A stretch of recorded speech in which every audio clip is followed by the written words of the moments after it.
Okay, hello everybody. We are back with the work session on Tuesday, January 14th, and we're in a special meeting.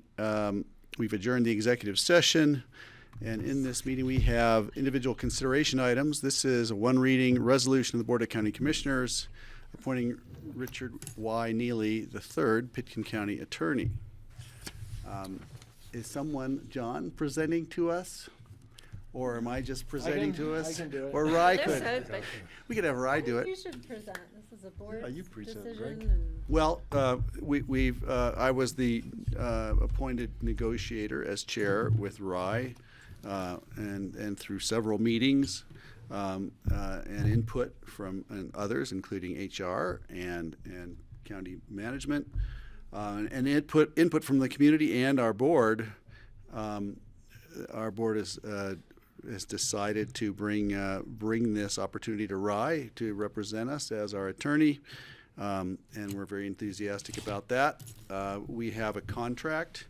The board has seen the contract, and I am comfortable with it, and I believe Rye is as well.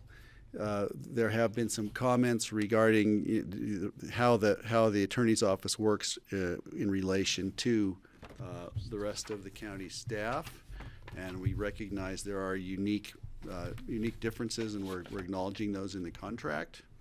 I'll say that much. I did want to open this up to questions or comments from the board while you're here, if any. Otherwise, please go ahead.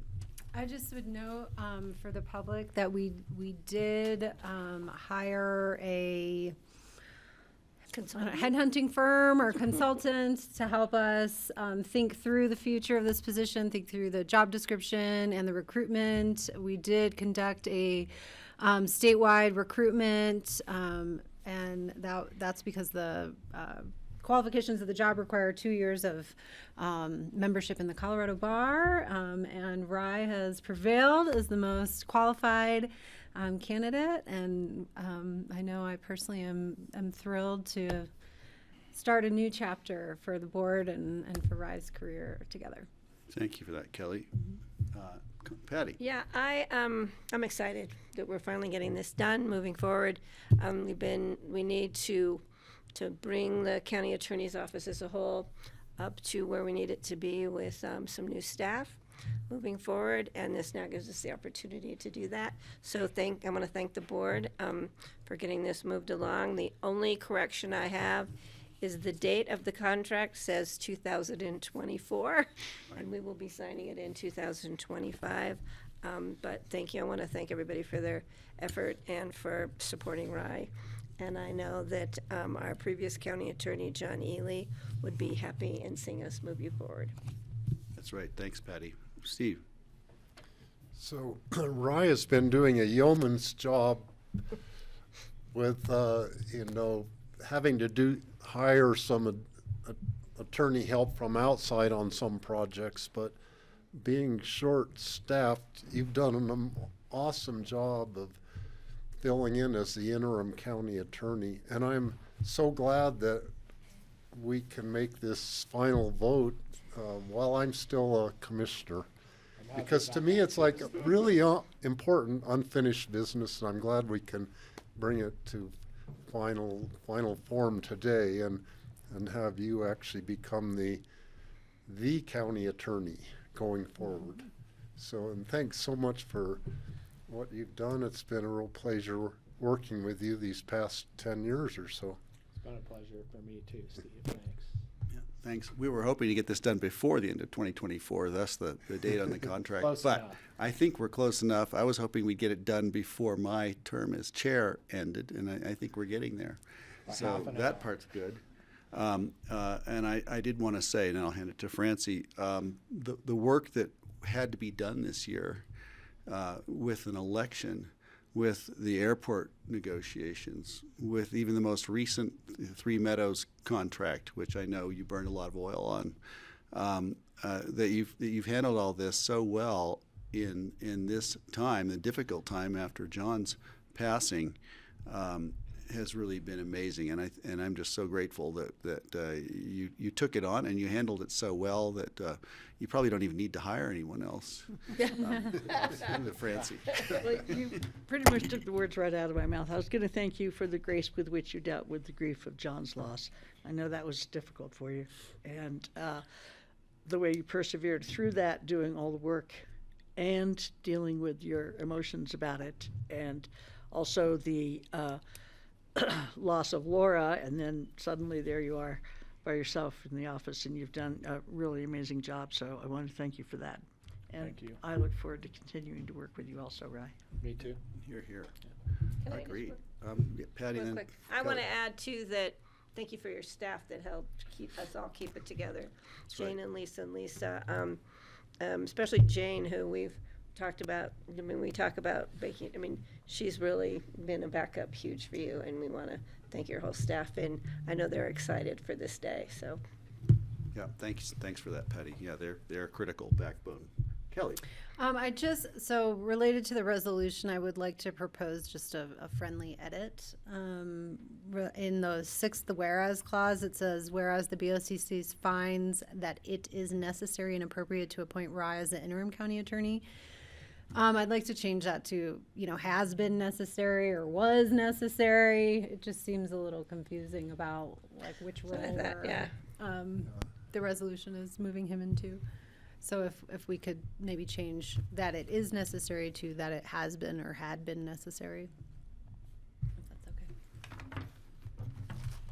I want you to read that out loud for us. Whereas the BoCC finds that it has been necessary and appropriate to appoint Richard R. Neely as the interim county attorney to fill the county attorney position left by the death of County Attorney John Ely, who faithfully served as the county attorney for over 32 years.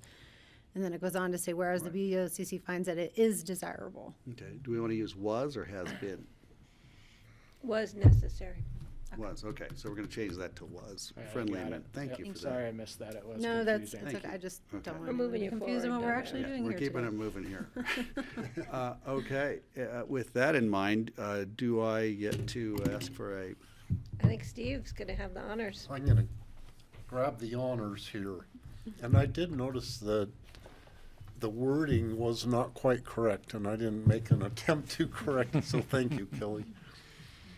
I am honored to make my final motion to approve the resolution of the Board of County Commissioners of Pitkin County, Colorado, appointing Richard Y. Neely III, Pitkin County Attorney, as amended by Kelly.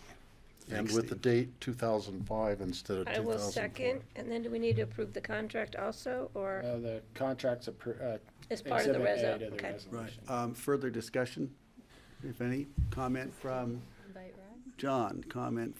Yeah. please. Looking forward to working with you full time now, right?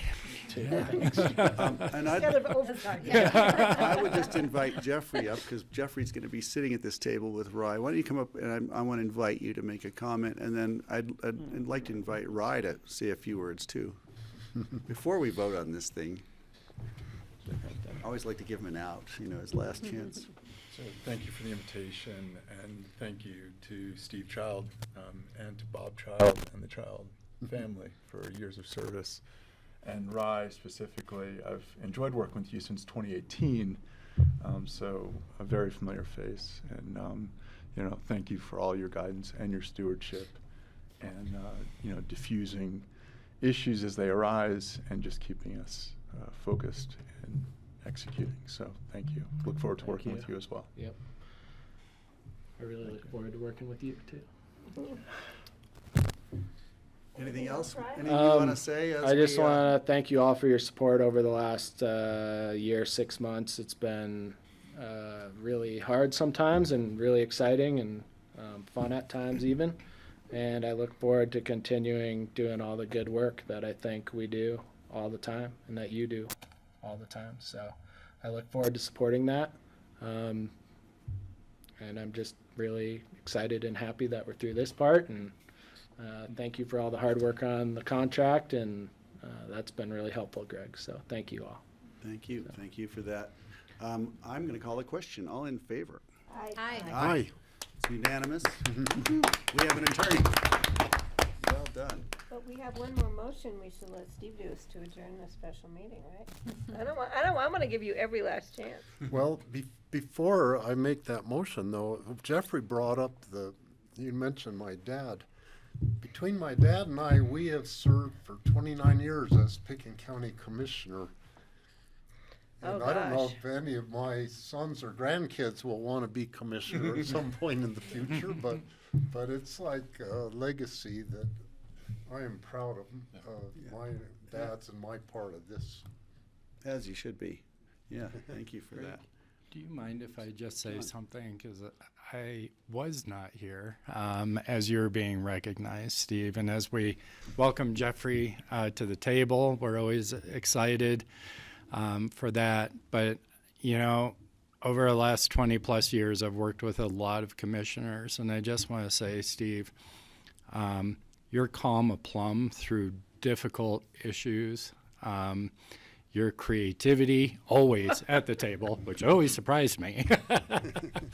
And you know, your thoughtfulness, your commitment to this community and the history, that legacy that you just talked about that you've brought to the table, I will always cherish and appreciate. So thank you. Well said, John. And I'm going to miss so much working with all of you guys. Wish Jeffrey well and filling the seat here. I know you'll do it very capably because you've done the homework already to earn your way to get here. So thanks for stepping in to be the next commissioner. Thank you. And the best of luck to all of you going forward on the issues. I think we got a few things in our past that will make it easier going forward. Right, thanks, Steve. Rich just walked in. I'd like to invite Rich to say something. Why, thank you. I see the title. Are they appointing you the next attorney? Is that what's going on here? Yeah, I like that. Surprise, right? You and Steve will share that. Yeah. Now, Steve, I had the opportunity to, on Zoom, thank you for everything, but being in person, face-to-face, is much more meaningful. So, John has said a lot about your organizational involvement here as staff, working with all the commissioners. I mean, it has just been an absolute pleasure. But, Steve, you've been just an amazing historian. I think we're going to really miss that because you brought to the table a lot of those conversations that really helps us. Whenever we talk about biases, in our retreat, we talked about how we're coming to the table. A lot of that conversation helps us in formulating how we do need to bring things to the table. So it's a unique characteristic that you have, but it has supported staff, and you're well loved, and you're going to be sorely missed. But just thank you. I'm going to miss you. So Appreciate that. you bet. Thank you for sharing that, Rich. I was thinking, in 8 years of working with Steve, he never fails to surprise. And we've said this before, even when it comes to wondering if he's done with the sentence, because you take those long pauses and they get me every time. It's like he's gonna put a final flourish on that. But it's so easy to forget that, and so we find ourselves interrupting you, and I feel terrible about it. But you managed to get the point across, and I think I'm going to actually miss that quirk. I don't know if anyone else does that with that long Sometimes pause. I would I wouldn't be sure if I'm finished with my thought, but then you would notice I would say thank you. Sometimes that was my way to say, all right, I'm done. We knew he was done. Yeah, I think Steve and I have voted the same way, almost every vote, with very few exceptions over the last 4 years. And part of that, I think, is our connection with agriculture. But, I also think some of it has to do with our being able to ride in the car together and talk about issues, because with the not being able to talk with three people and not having a lot of freedom to talk to each other about issues. We haven't done it that often, but it's been really helpful, and I've really enjoyed listening to your out-of-the-box ideas, Steve. It's really refreshing to just have somebody come at an issue from a completely different place. And I see you cogitating during a meeting sometimes and writing little things, and I know that something new is coming. And some of it comes from long thought at home, and some of it comes at the table. But I have really enjoyed being aligned with you. It's been like, I kind of feel like you've had my back over the last few years, so I'll miss you. That's So, great. so Francie and I actually have worked together for 9 years total, 5 That's as teachers at Carbondale Community School and 4 years here. Yeah. Well, 4 or 6 years here. 4. I can't remember now. 4 here. 4 years, yeah, that's Yeah. right. It's been a pleasure. I'm gonna miss working with you, Francie. We'll have Too. to come up with some new schemes, I think. Yeah. He's already plotting. Have to go pull weeds together or You something. can still come back and talk to us. We know that too. Regarding the special meeting, I don't think we need a vote on that. We just need to adjourn it. Is that correct? So I'm adjourning the special meeting. We're going to have a lunch break, which will include a special event today for most of us, in any way, the swearing-in ceremony for Jeffrey Woodruff, for me, and for Francie. And there'll be a reception over at the courthouse, I assume. I think the Oh, it's here. reception's here. Oh, it's here. It's here. That's even, oh, I see it now. Good to know what's going on. Thank you for all keep covering me. And so with that, we are done. Thank you. See you at 1. Back at 1 o'clock.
Hi, everyone. Good afternoon.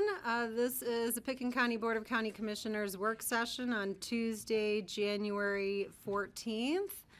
And we just finished celebrating the swearing in of 3 of our commissioners. Our elder statesman here on his 3rd term, Greg Poshman, and Francie Jacober starting her 2nd term, and then Jeffrey Woodruff, no stranger to Pickens County government, but in his 1st term.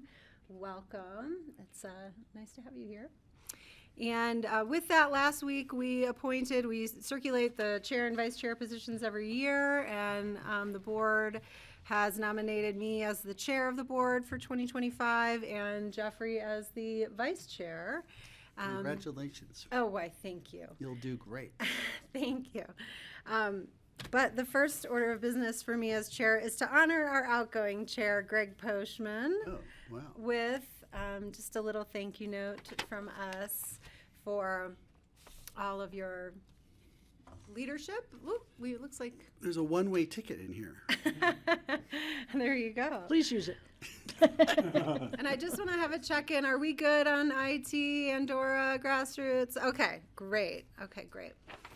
So thank you all. And Very sweet. our first order of business is we have some community presentations and discussions, and I want to check in. Dustin Moyer with Mountain Family Health is here with us. Are you prepared? Do you have everything you need? It looks like I do. Okay.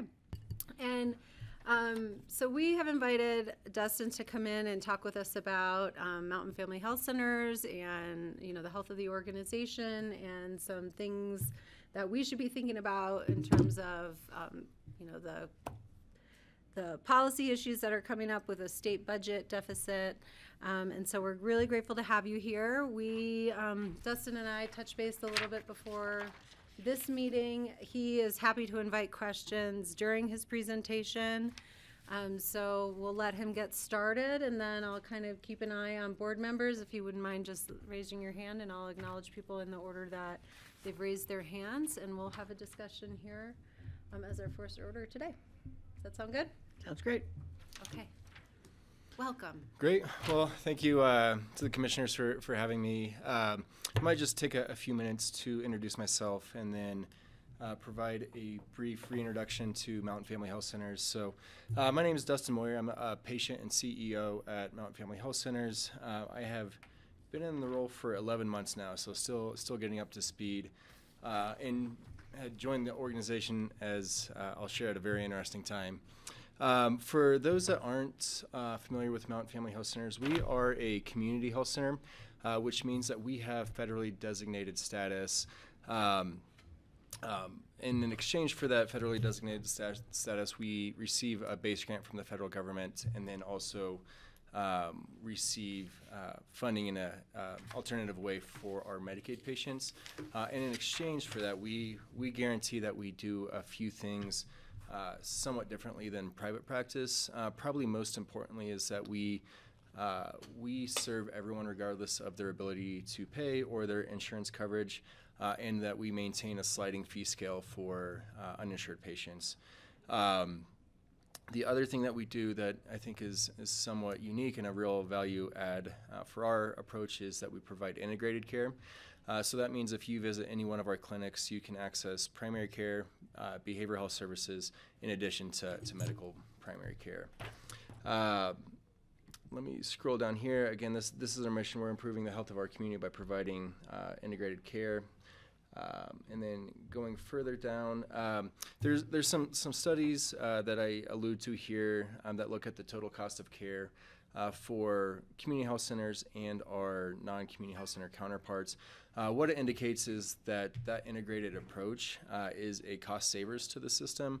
And that's generated in a number of different ways. Probably most importantly, again, is that integrated care. But then we're also really working hard to connect our patients to social determinants of health that they may need. So each of our new patients, we're screening for housing security, food security, clothing security, and then working to connect those patients to the resources that they need. All of that drives down the total cost of care by preventing emergency department visits or inpatient stays. Could you explain these numbers to me, please? Yeah. Is that what you spend, what the average would be if they didn't come to you? I don't understand these numbers. Great question. So a total cost of care analysis looks at the entire cost of a healthcare spend for one patient through the duration of an entire year. And so where you see that Mount Family Health Center per patient annual cost, that is inclusive of what we get paid for serving those patients, but it also includes, and this is for Medicaid, I should have mentioned, for Medicaid patients, but it also includes the costs that those patients incur for their hospital visits. So if they go to the emergency department, that shows up here. If they get admitted to a hospital for a lengthy stay, that shows up here. And so this total spend that we see is driven down by some of those social determinants of health and integrated care approach, because we're able to take care of more of those patient needs within our setting as opposed to a hospital setting. Okay, great, thanks. Yeah, of course. This just provides a little bit more detail into the integrated approach. And then also our footprint. We operate 5 hub sites. The closest one to Aspen and in Pitkin County is our Basalt hub site. So it's over right by Subway, if you're familiar with that area. We also have clinics in Glenwood Springs, Rifle, Avon, and Gypsum.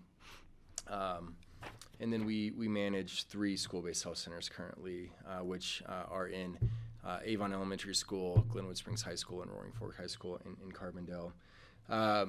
We are... Sorry to stop you there. Can Yeah. you explain the services that you deliver in the school-based health Yeah, centers? really good question. I think of it as essentially just a pared-down version of our hub site.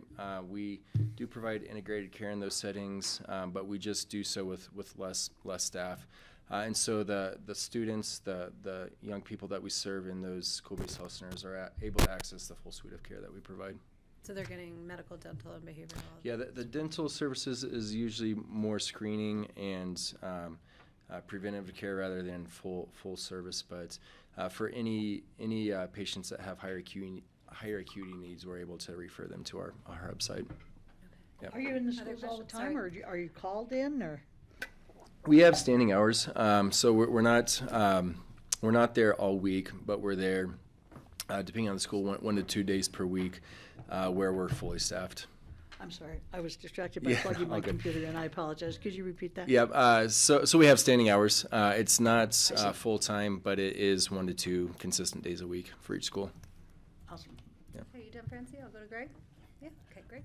Yeah, just asking about how's the building doing? I believe that's our building, and I'm just It wondering is. how that's going. Yeah, it's great, and we're grateful for the partnership. I have some data that I'll share in a few slides, but the approach for our Basalt clinic, where we have this intergovernmental agreement between Pitkin County, Eagle County, and Aspen Valley Hospital, is what we really think of as a gold standard when it comes to partnership. Community health centers, the financial sustainability can be tenuous, and when you get the buy-in from community and the financial support, it makes it a lot more sustainable, and so it's great. Great, Yeah. glad to hear it. Yeah, it seems like a great location and a perfect tenant. Glad Yeah, you're there. yeah. Thanks for having us. But we also have a bar next door. Some other. Sandwich hub. Yeah, yeah. Thank you. Can you, what is the role of AVH in the partnership? I don't think I Yeah, let me remember. actually see if I can scroll down a little bit. I'll go a little out of order. So here's our data specific to our Basalt clinic. We're serving about, we have about 10,000 patient visits, serving 2,600 unique patients. You can see how we staff it there at the bottom, and then our budget's about $3.5 million. The partnership with that intergovernmental agreement is really critical because in Basalt and then a few of our other communities, we have really an interesting kind of paradox where The cost of living is much higher. Folks are generally earning much more in terms of wages or salaries. But where the paradox comes into effect is that the higher the wages, the higher cost of living, the more uninsured folks that we're typically seeing. And that's driven for a few reasons. Probably the most importantly for this group is how wages interact with Medicaid eligibility. So Medicaid eligibility is about 135% of the federal poverty level. For a family of four, that is about $43,000. CHIP, which is health insurance for kids, is essentially double that, so 260% the FPL. But what ends up happening is most of our patients, I would probably say the overwhelming majority, are employed. And if you're working up towards Aspen, you're going to earn a wage that's going to push you up above the FPL threshold for Medicaid eligibility. But you're not going to earn enough to afford your own commercial plan on the exchange. And oftentimes that employment is with an employer that's not able to provide employer-sponsored insurance. And so that's where we see our Basalt Clinic, our Avon Clinic, our Gypsum Clinic to a large extent has a much higher uninsured rate than our Glenwood or Rifle clinics. What that does from an organizational perspective, it just makes those community partnerships really critical. A lot of our counterparts throughout the state are operating a payer mix where 10 to 15 to 20% of their patients are uninsured. At Mount Family, our current payer mix is 48% of our patients are uninsured. And so that means that we need to rely on the county and the hospitals for those services to remain in place. And then so for our Basalt partners, how that looks is that we have a few different avenues of support. For rent subsidy, we receive about $90,000 a year from Pitkin County, about $40,000 from Eagle County, and AVH is footing the majority of that bill, and they're providing $135,000 support for rent subsidy.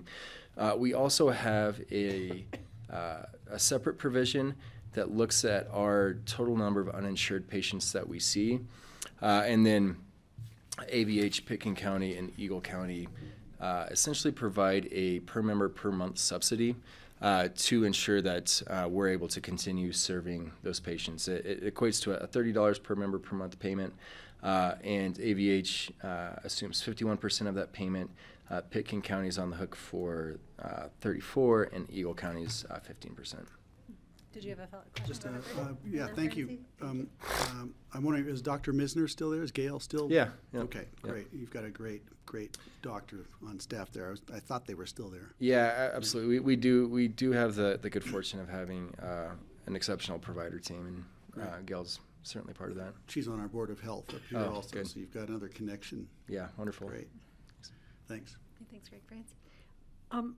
I'm wondering if these people in this 48% are not eligible for ACA, or it's too expensive for them, or what's the deal there? Yeah, no, it's a good question. I think a few factors go into it. I mentioned the cost of living and how that factors into it. So say you're a family of four, you're earning above that $43,000 that you would need to earn to maintain Medicaid eligibility. You can only make $43,000 for a family of four in order to be eligible for Medicaid. Yep. Wow. Yeah, and there's no adjustment based on cost of living. So for some other social services, they do have an adjustment, but Medicaid is, I mean, it's the same in Aspen as it is in Lamar. It's the same in Aspen as it is in Mississippi, really.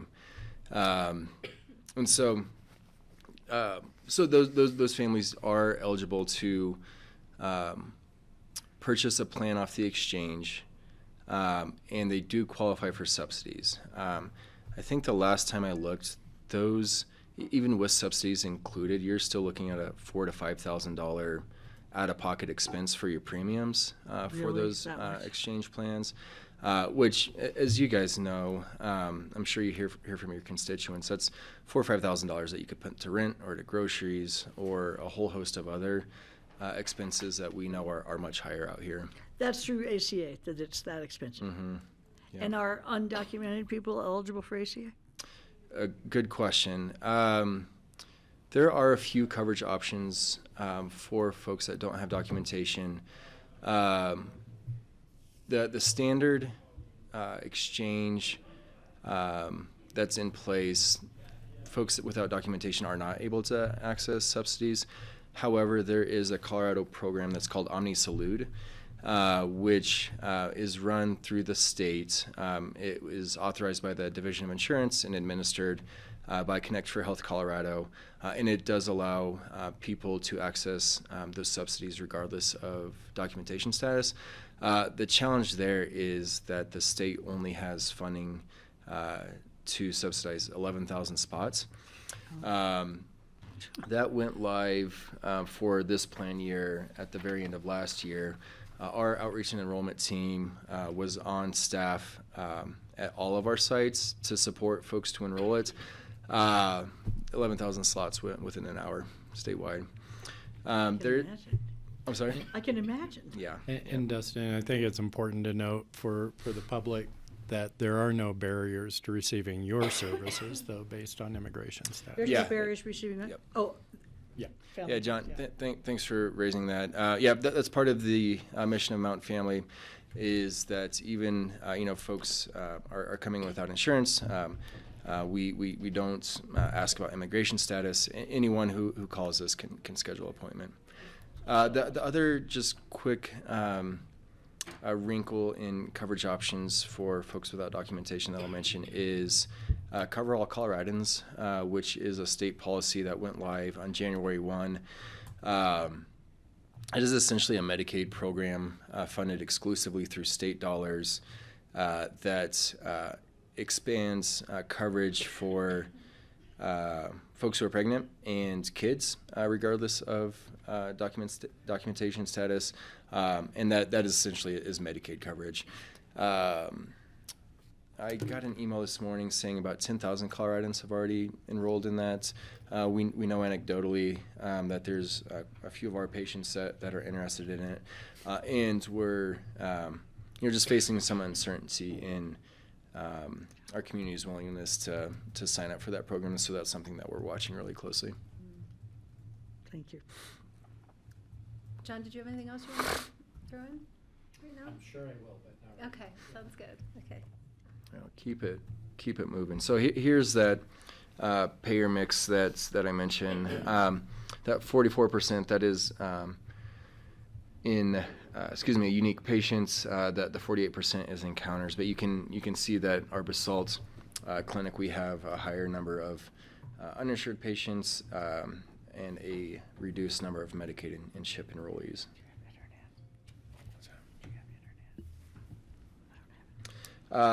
So pivoting a little bit to talk about some of the state dynamics and how that's impacting Mountain Family. I mentioned our higher rate of uninsured as it's compared to some of our counterparts. So ours is now 48%. That puts us at third highest for all community health of the 20 community health centers in the state. And we're typically that top 2 or 3 top 2 or 3 in terms of uninsured. There are some unique state dynamics that are taking place that are exacerbating that challenge. The Medicaid unwind is the biggest issue. If you're not familiar, during the public health emergency for COVID, part of that emergency had a provision that was called continuous eligibility. So in normal times, if you come onto Medicaid, you need to reaffirm your eligibility once a year, every 12 months. The public health emergency allowed folks to stay on the entire duration of the public health emergency. That provision expired in June of 23, and then the state had to undertake the task to reaffirm the 1.6 million Coloradans that were on Medicaid. And what we're finding out is that they didn't have the infrastructure in place to manage that volume of re-enrollments, redeterminations. So statewide, 575,000 Coloradans have lost Medicaid coverage over the past 18 months. For community health centers, so the 20 community health centers that serve Colorado, 44,000 of our patients lost Medicaid coverage, and our member association conducted an analysis where they believe that of the 44,000, 39,000 should still be eligible for Medicaid if the state could get a hold of them, get an application, and process that application. And at Mountain Family, 2,000 of our patients, of our 20,000 patients total, lost Medicaid coverage.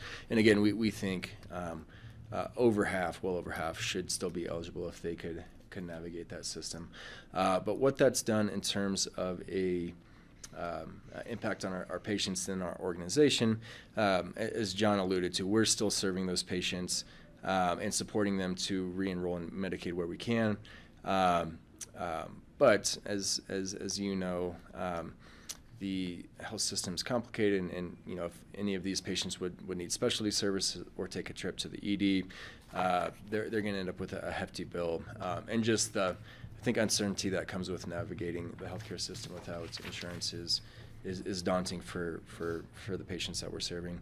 And then from a Mountain Family perspective, that's 2,000 patients that have lost Medicaid coverage has resulted in $1.5 million in lost revenue on a $25 million budget. Yeah, Francine. What is the nature of your organization? Is it a 501c3? Is it a governmental organization? What's the structure? Yeah, we're 501c3 nonprofit.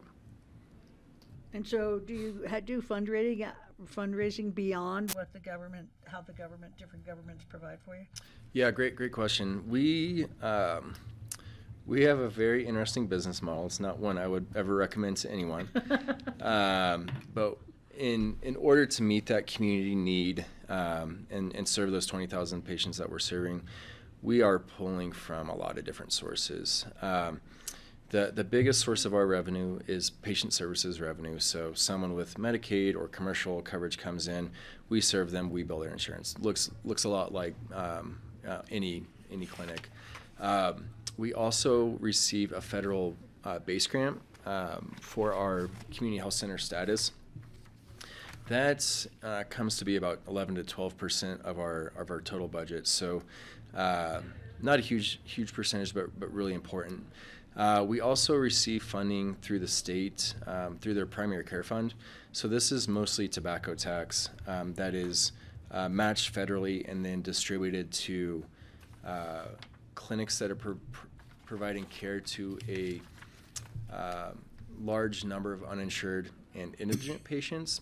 And what that means is to receive payment for serving those patients, they need to be both uninsured and living on less than 200% of the federal poverty level. We also have great partner support from our local county governments. I mentioned the support we get from AVH and some of our other hospital partners. And then we are, continuously looking for federal, state, and then private grants. We have a robust development team that is constantly scouring the landscape for funding opportunities. And then we do, sorry, I should have mentioned this. We do receive some funding through our pharmacy program, our 340B pharmacy program. And then the balance of it is individual donations. Oh, I've never seen asks. Where are they? How would I know that you're asking for money? Do you do campaigns? Oh, sorry. As an individual? Yeah. Less campaign, more word of mouth. When I started in February of 24, our budget for fundraising from an individual donor was about $325,000. In February, when I was getting up to speed, I saw this as an opportunity to be more ambitious in that space for a few reasons. One, we could see the decline in Medicaid enrollment was coming, so just needed some additional individual funding based on necessity.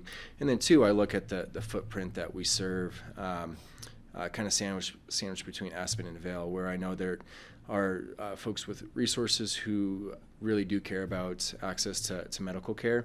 And so we've slowly been ramping that up. But that is a helpful note that you haven't seen anything come through. And we'll work to make sure that we're in front of folks that can get inspired by our mission.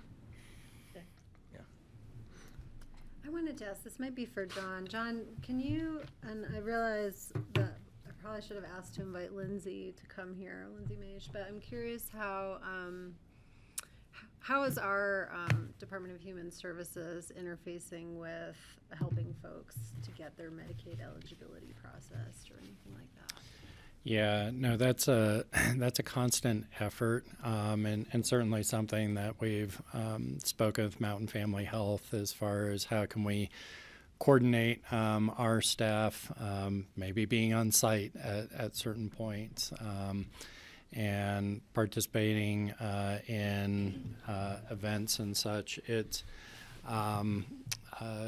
I think we've had some difficulty in some cases, but been doing better getting synced up to have folks available in the building, so that if somebody may want to seek eligibility or be signed up, that they can go there in certain days of the week and that sort of thing. Because we both have that. staff who are doing that, right? Are processing Medicaid. Yeah, and so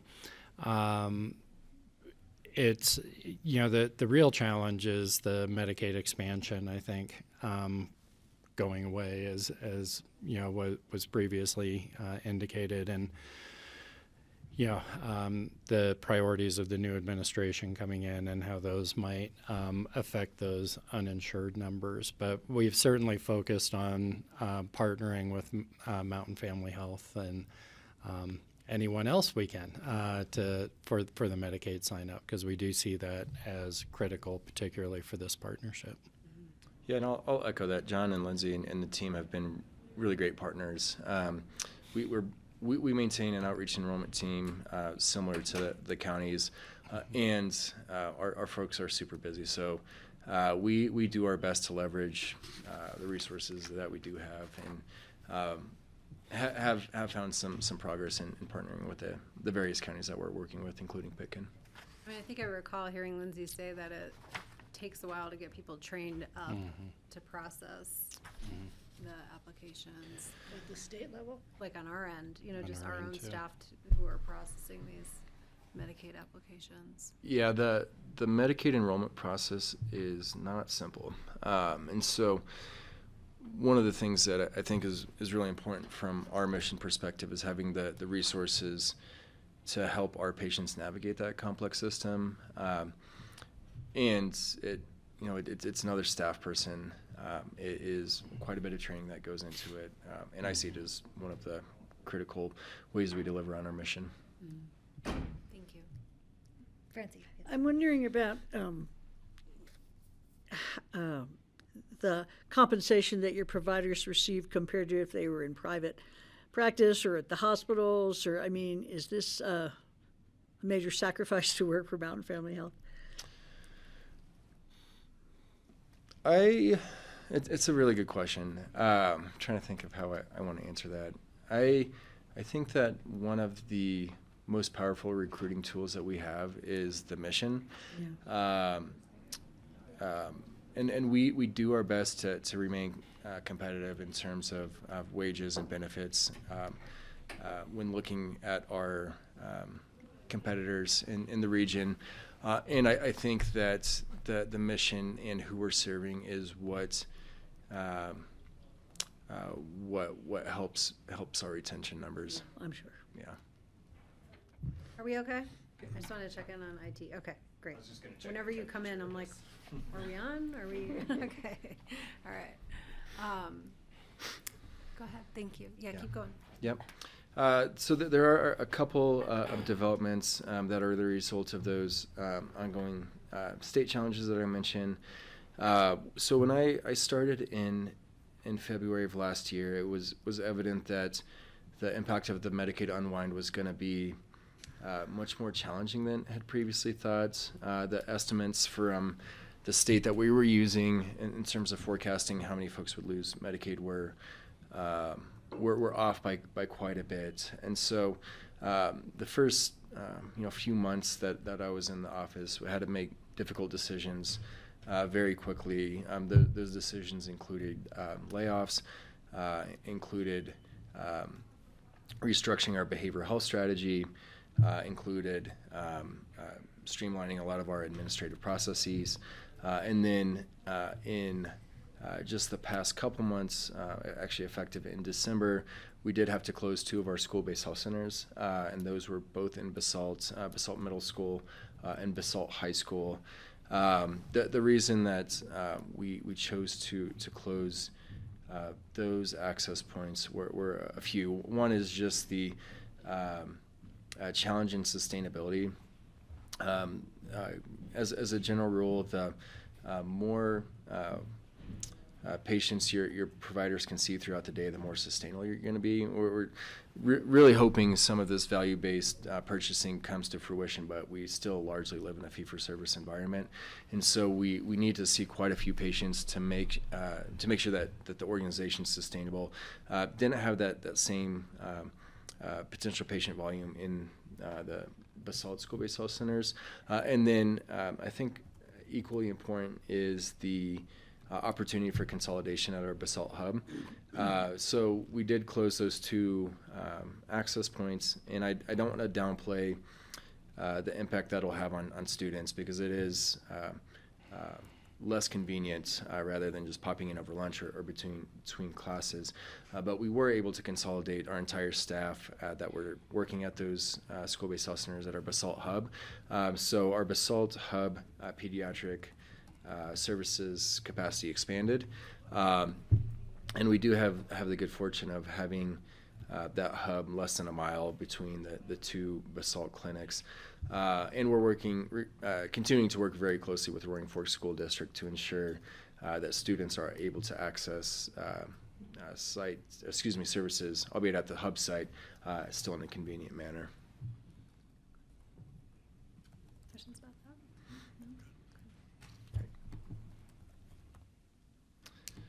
This is just some of the recap. We're watching Coverall Coloradans very closely. Again, that's the new policy that opens up access to Medicaid eligibility regardless of documentation. I think that does have an opportunity to potentially impact some of our patients, and I think there's some uncertainty about how comfortable folks are going to be sharing that data with anyone at this point. So we're monitoring that very closely. I'll also mention the impact of the Medicaid unwind, and specifically the impact of the unwind on community health centers is one that we're seeing some traction at the state legislator and the governor's state of the state. He mentioned the importance of protecting this critical safety net resource. And so I mentioned that to say I am optimistic that there might be some policy solutions, some funding solutions coming from the state through the legislative process. And as you all know, they're facing, I think, a $700 million shortfall as well. And so trying to be optimistic while remaining cautious. But I think to wrap, I'll just mention my gratitude for the county for the support. This intergovernmental agreement we have between Pitkin County, Eagle County, and Basalt really is the gold standard for community support and community partnerships when it comes to community health centers serving a community with a high number of uninsured. And it's what allows us to continue that good work in a sustainable way. I'm raising my hand here. And out of Call on practice. yourself. Yes, thank you. Do you know how the Coverall Coloradans is funded at the state? Where does that budget come? I do. It is a reallocation of reinsurance savings, I believe. I'll follow up on the specifics of that, but there's a mechanism that allows the state of Colorado to redirect savings that would have accrued to the federal government for expansion populations. Okay, that's really helpful. And, you know, as I mentioned, as you and I discussed a little bit before we opened up the meeting here, you know, a bunch of us around the table, well, all of us around the table in one way or another interact with the state legislature relative to some lobbying, and with the budget ahead. You know, if there's ways, or if there's talking points, or if there's specific funds that we can help support in our conversations, I think it would be great to know that. If you have any of that teed up now for us to know, or want to follow up. Yeah, So happy to take that question now, and knowing that things are evolving, but I think Mountain Family and our counterparts see the opportunity to leverage the primary care fund as probably the most important in this legislative session. I would say for a few reasons. The most important is that the primary care fund is able to draw a federal match. So Medicaid is a federal-state partnership that is essentially a 50-50 split. So any dollar that is spent on the Medicaid program from the state of Colorado gets a 1-to-1 match. The primary care fund lives within the Medicaid budget, and so if the state legislator were to allocate $10 million to the primary care fund, that automatically becomes $20 million that they can redistribute. And so we are hoping to increase the tobacco tax is pretty flat and declining in some ways. And so we're hoping to ask for an additional general fund appropriation for that primary care fund, so up to $10 million. That again becomes 20. And then the other way that we're coming in that is opening it up for gifts, grants, and donations. So in Colorado, I think we're lucky to have a really robust foundation and kind of philanthropic sector. And so we're working with some of the funders that, if we are able to open it up to gifts, grants, and donations, so like a Colorado Health Foundation, for example, could contribute $10 million, and that's also eligible for the match. And so, a $10 million state appropriation and a $10 million grant provision comes $40 million that goes a long ways to help offset the cost of covering for uninsured patients. I think the other thing I'm really watching closely and encouraging our legislators to advocate for is ensuring that folks who are eligible for Medicaid are able to access that program. There's some, I think, streamlining opportunities at the state and some best practices that Colorado could deploy that would make that application process much less of a barrier than what it currently seems to be. yeah, thank you. I mean, it's Colorado has 5.6 million people, and 1.5 of those are on Medicaid.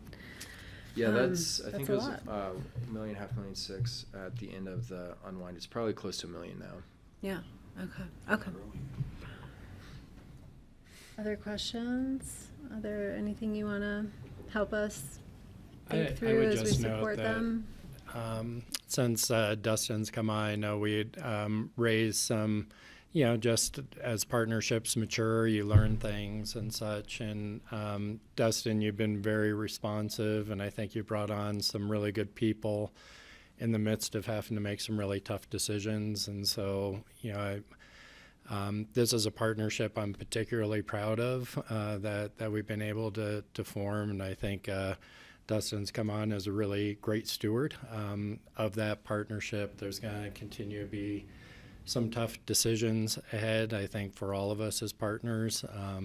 As this environment moves forward and looking at the opportunities, as you're asking about, to try and thread funding is really going to be critical to keep all the partners at the table.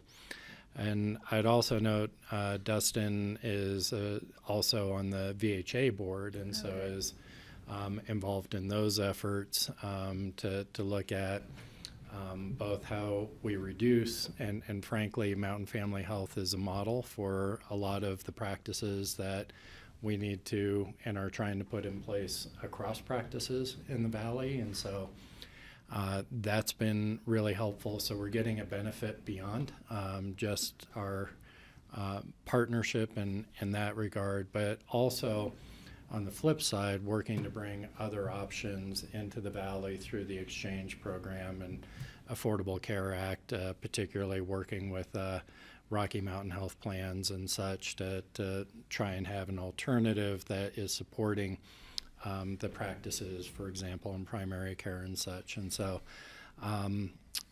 Dustin, you've really integrated yourself in a pretty complex system pretty quickly. So I just wanted to acknowledge that for the board. Thank you. Thanks for that, John. I'll add to that. I know that this body has a lot of difficult decisions to make and where to direct funds. And I'm grateful for the trust that you placed in our organization to make sure that the funds you're contributing to Mountain Family are having that intended impact. And I think that trust, at least from my perspective, needs to continue to be built on transparency and accountability. And so if there's ever any questions you have about the impact that we're having, or the number of patients that we're serving, or the quality measures that we're delivering, I'm always happy to share those data. I appreciate that. Patty? Yeah, we do funding through Healthy Community Funds. Do we give money to? Yeah, so it's kind of two Budget. ways. When we bought the building, we used general fund dollars for that, and we amortized out our proportional contribution for the building, which is part of the contribution that Dustin was I think that was the $90,000 or such, is actually general fund from when we built this building, Right. and it's rolled into those certificates of participation. But the operating is coming out of Healthy Community Fund. So just to give you a heads up, I think we're up for reauthorization of the Healthy Community Fund in, I think it's 27, so we'll probably be going for reauthorization in 26. Well, that's going to be one of our discussions during the retreat, but 2026 would be the last year to do it. I think you all have a strategy discussion to have about So what year just to let you happens. know, we're gonna need help. Yeah, thanks for that. That's a critical source of funding for your organization and for a variety of organizations that help to reduce costs for your organization. I don't think I understand that financial gymnastics you were just talking about, but I did have questions. I would like to understand how the rent subsidies are working since we own the building. So is AVH contributing to them that then comes to us? Like how is that working? And, is our 90 grand just cut off the top from their bill that's due us every year? Is that how that's functioning? Yeah, I don't know if you want to take that one, Dustin, or if you want me to take that one. Yeah, if you want to speak to it from the county perspective. Yeah, then I so can- from the county's perspective, what we did was we placed a kind of rental value on the property that all the partners agreed to with an escalator. Then we deduct the amount because we put the cash in up front to buy the building. And then the landlord, Mountain Family, I think it's still working this way, Dustin, as Mountain Family Health is then paying us a balance of rent, and AVH is contributing on that. And I think And Eagle County. we were at $150,000 a year to start on that rent, and it's escalated. I just don't know what it is off the top of my head. We have it escalating by CPI. It's the same manner in which we give space to other nonprofits at the Human Health Services building. Yeah, that same- slightly different in the sense that but it's highly subsidized. Yeah. Yeah, we kind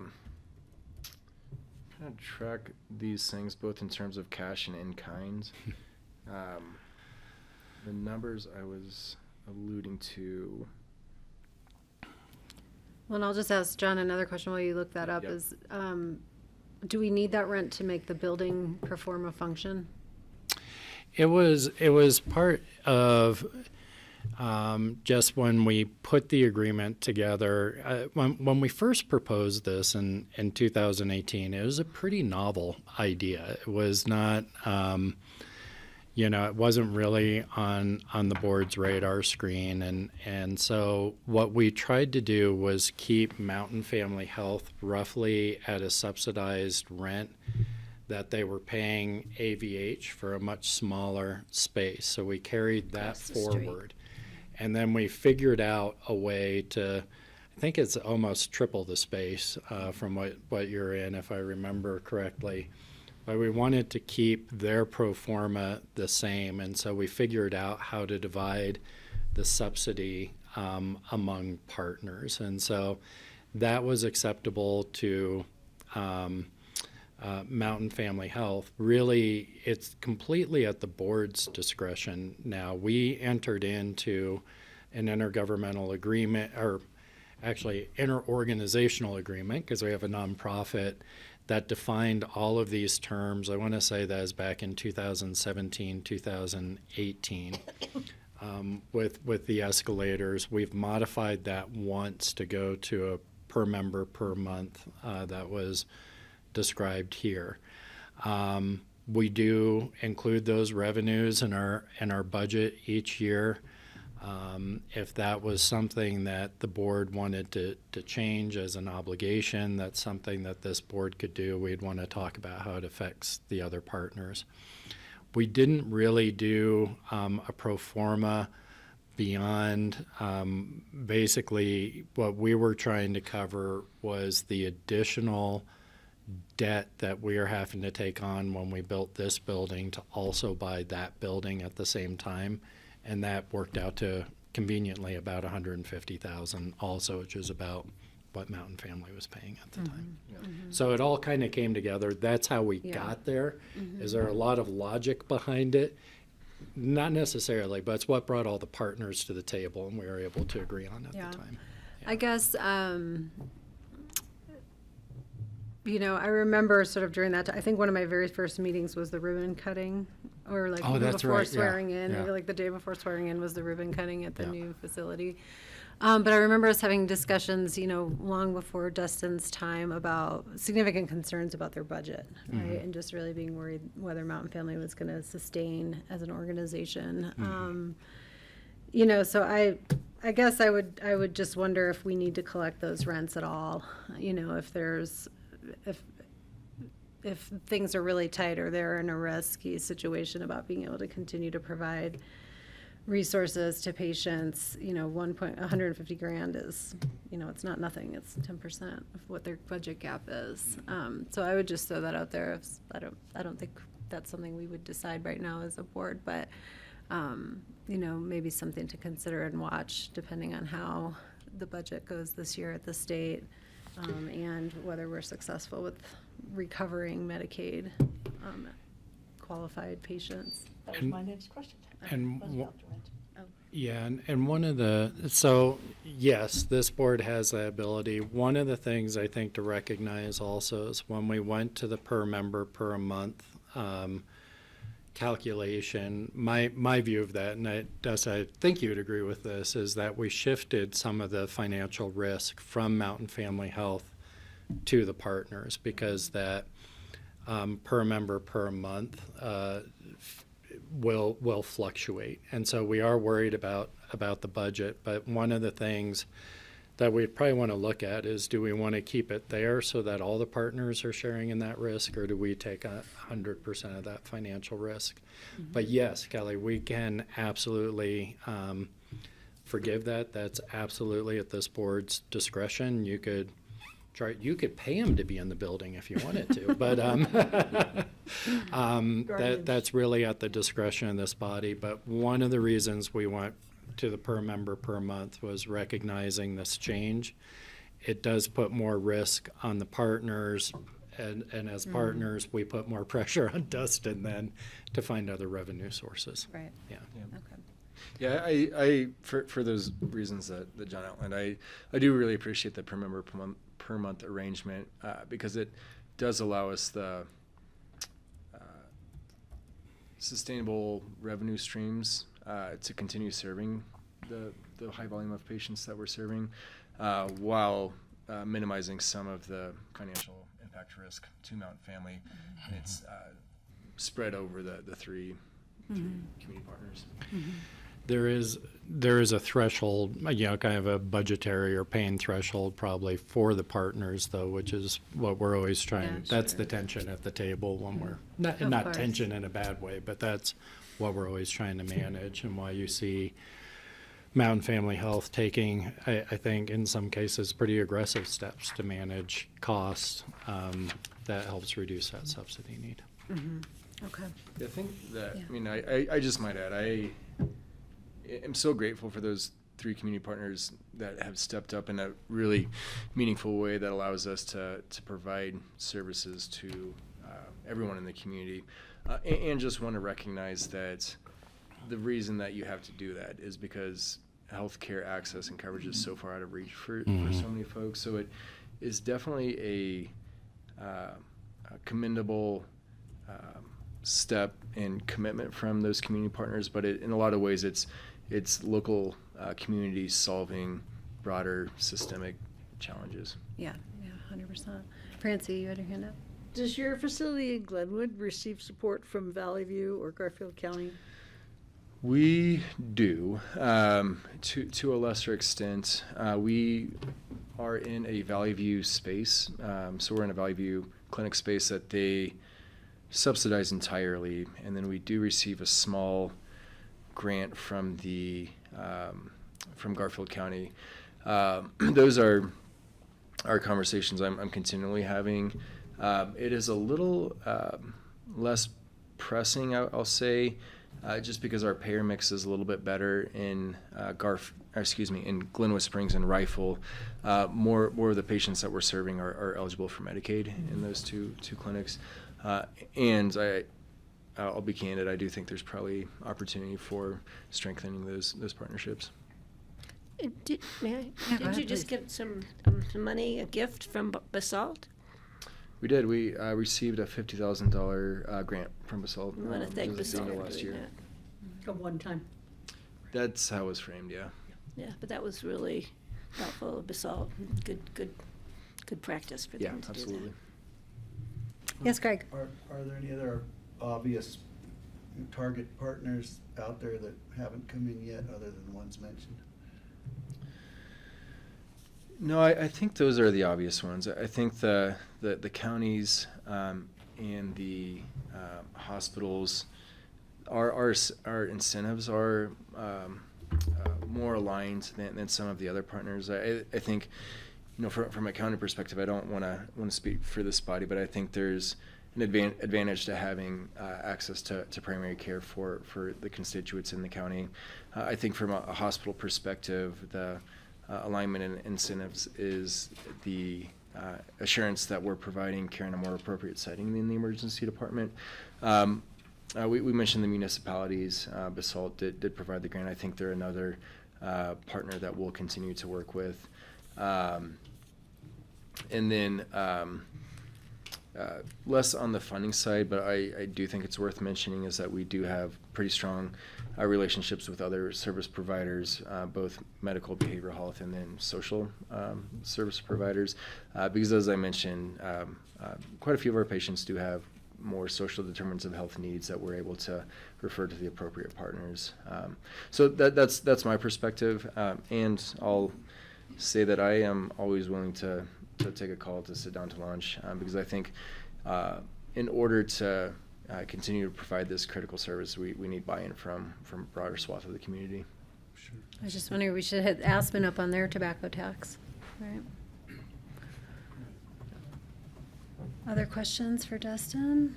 Thank you. Oh, Yeah. sorry. No, go Just ahead, the Greg, last yeah. one was just about, how's Spanish language? I'm sure you have multilingual people throughout.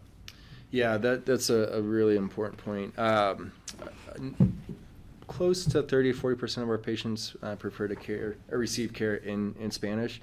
It's an employment requirement for all of our call center staff, all of our front desk, and then we incentivize through our salary structure for providers to learn Spanish, become proficient in Spanish, and then we have a medical proficiency test that if our providers can pass it, they're able to earn, I think, a few extra $1,000 a year. But yeah, it's a really important part of our. If I could follow up Yep. with that, just how well known are you in the Latino community? You know, I'm sure the outreach is great, but I haven't followed up in a while. I think that we're a trusted resource, and that's built over 20 years of providing high quality care in a trusted setting. I mentioned that 30 to 40% of our patients receive care in Spanish. I think probably 60 to 70% of our patients have self-identified as Hispanic or Latino. And so that's a community that we work really hard to make sure that we're there for. Great. Other questions? That's good info. I was thinking if 60 or 70% are Spanish or Latino Learning. identifying, but only 30% are getting care in Spanish, it kind of gives you a sense of the language. You know. Yeah, I think if we had more time and some research dollars, I'm sure we could dig into some of those demographic trends in a really interesting way. Right. Well, thank you for that. It's just such a useful, amazing operation. Yeah, thank you. So glad you guys are there. Thanks. Okay, if that's it, thank you so much. I'm thank you so for glad having this me. worked out and good to see you. And, I really yeah, please appreciate don't it. hesitate to reach out if there's any questions I can help to answer. Yeah, thank you. All right. Okay. All right, we will move on. We are going to have a discussion with our community development staff related to proposed updates in the energy code. And would you all like to come up to the table and set up a presentation if you need? Yeah. And I will, will you be leading, Jeff, Yep. on this one? Okay, do you prefer that we hold questions until you've gone through your presentation, or would you like to pause and invite them at certain times? I think it'd probably help you remember them if you go ahead and, Okay. I'm fine with answering them as we go, Okay. as you have them. Okay, so we'll do this the same way we just did this presentation with Dustin. Feel free to raise your hand and then we'll acknowledge the group and get your questions answered. Nice to see you guys. Jeff, I'll Yeah, introduce you as you, well. Jeffrey Erickson, our Chief Building Official, and you are welcome to introduce your team and anyone you want to invite up. Great. Yes. So what's up? Yeah, John's gonna share. Yeah, I'm Jeff Erickson, Chief Building Official, joined by John Houghton, Plan Reviewer, Building Inspector, right-hand man. Suzanne Wolf is here to help us out here, and I have Shauna Mazingo online, who is an energy code expert, Great. who helps all jurisdictions adopt codes. And Sunset Solar is on, because I know there were some battery and solar questions last time that, frankly, I'm not the most well versed in. So we'll call on them as needed if they are needed. Sounds good. And I think August has with REG was also going to join. So some people from my technical advisory team. All right. So yeah, we're going to be looking at a new energy code update here. Today's agenda is we'll look at how we got here today. We'll look at the near-term timeline, and then we'll jump into the proposed energy code updates for new residential development and then existing development. All right, so in 2019, you all declared a climate emergency and set forth two 2030 climate action goals. And then in April of 2020, we had the first energy code adoption that took a step in that direction. That was the HERS ERI of 60/30. And that's kind of what we're looking at updating today.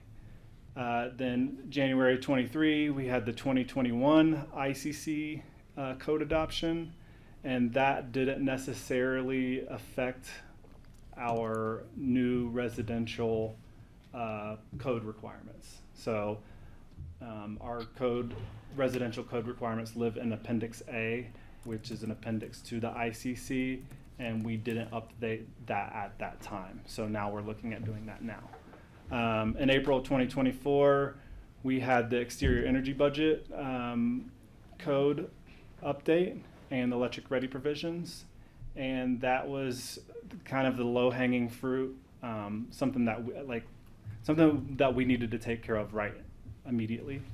And now we're here in 2025. We're halfway to that 2030 goal. All right. So the near term, in August, we sent out an energy code survey to the design build community to kind of gauge the sentiment of what direction we needed our energy code to go. I took those results and we had a stakeholder engagement in September. I think there were 29 industry professionals in the room. Everything that I'm presenting today was presented to them, and there was no opposition. Then October 8th, we came to you guys and presented that information, and there were some concerns and additional information, which I'll get to in the next slide. And then hopefully all goes well today. We have a first reading on February 12th, second reading on March 12th, and then 30 days after publication, sometime mid-April, we're looking at a new energy code here. So this slide shows the concerns or additional information requests from you all on October 8th. The first was to ensure affordability for small development, which we're trying to do within our tiers, the graduated tiers of house size. The second was batteries, the cost and recycling of batteries, the amount of battery storage. Those were some concerns, and we have SunSense online here, and I think maybe here in the room, Jeremy and Tyler Sweeney with SunSense, who can answer those technical questions if we need to get into that. Can I ask, can I tee Go ahead, up? Greg. Can I tee up one? They can cogitate on it, and then we get to it at the appropriate time. Go for it. I just realized we have two EVs. We have 160 kilowatt hours of potential energy in our batteries in our EVs. When we're talking about this, incorporating vehicle to grid technologies, which are coming soon. I already have an AC plug in my new car that I can plug in AC outlet. I could power my house off of an EV, and I'm wondering if we're making accommodations or incentivizing that, because it occurs to me my power capacity in the cars is the equivalent of 13 power walls, which I'll probably won't be buying anytime soon because it's so pricey. But I'm wondering, are we contemplating how that vehicle to grid will be integrated in what we're doing here? And it may be too soon to ask the question, but Yeah, thanks. we haven't thought about that just because it is kind of plug and play, right? Like a Tesla Powerwall is you can get a permit for, and it's installed, and It goes all the time. yeah. Right. So something to contemplate though. Yeah, I'm just thinking with I think we're approaching 30% of the EV purchase, as the percentage of vehicle purchases. So we know all this battery capacity is being bought by people. If they're budgeting, they may not budget the Powerwall, but they're budgeting that. So Yeah, just a maybe thought. the guys from SunSense can. We could even do it offline. It's probably too soon. Sure. But Yeah, if it When we makes get to sense, the battery integrate that slide- into probably the response. Sure. Yeah. great, thanks. Great. The third thing on the list here is the board wanted incentives for large development that are doing the right things. If they're all electric, if they're not entering in the rent program, we've entered those incentives into the tiering structure. And then what's happening at the state level in regards to energy codes that are coming down the pike. And then the board wanted stakeholder feedback on tier 3 larger development. What standards do we hold that tier to? And we have all those responses to all of those concerns coming forth. All right, so the key goals here, why are we doing an energy code update? It's so that we can align with the Vision 2050 efforts and our 2030 climate action goals here on the screen. And this update will introduce strict building performance standards and house size tiering aligned with the CJC recommendations. So those are the goals of this energy code update.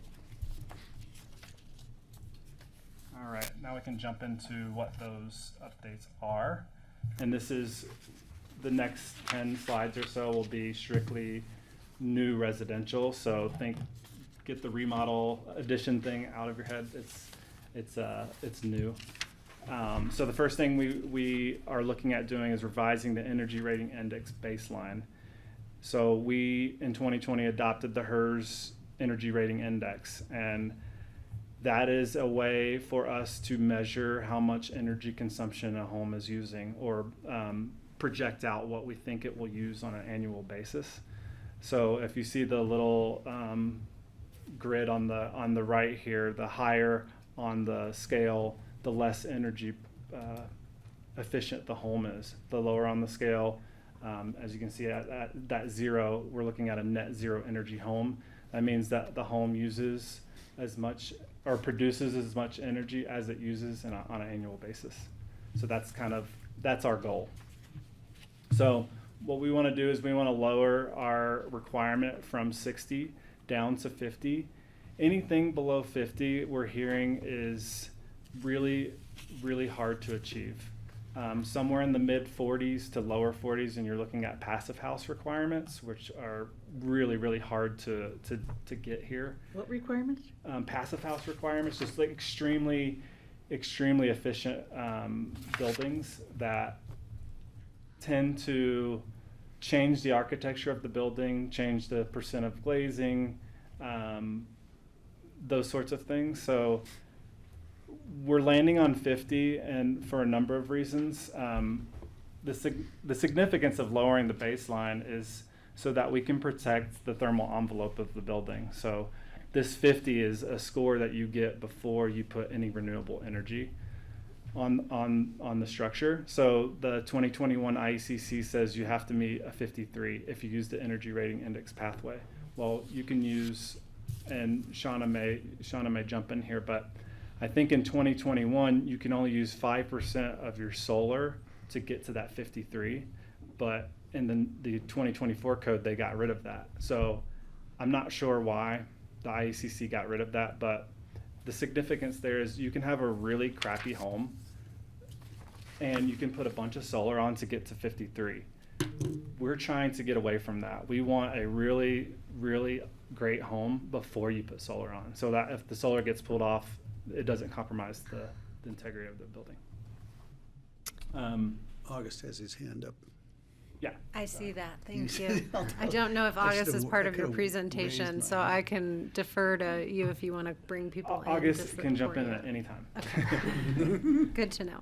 August, go ahead. I think it needs to be promoted, Jeff. August has, yeah.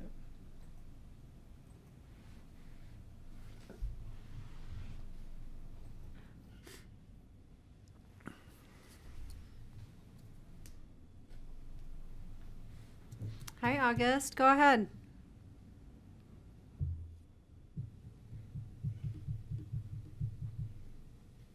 He's muted. Oh, we can't hear you.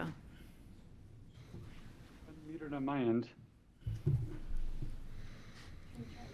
You need to talk again? We're trying to work out our Hello, tech. hello. It's okay. You're our first online visitor of the day. First IT challenge of your chairmanship. I can hear you, August. You, Shauna, my can? coming of Okay. age was in COVID. Good. Right, exactly, right. Can we hear you? Go ahead. Hello, hello. Okay, we can hear you great. Go ahead. Okay. Sorry for the. Oh, I think it was on our I end.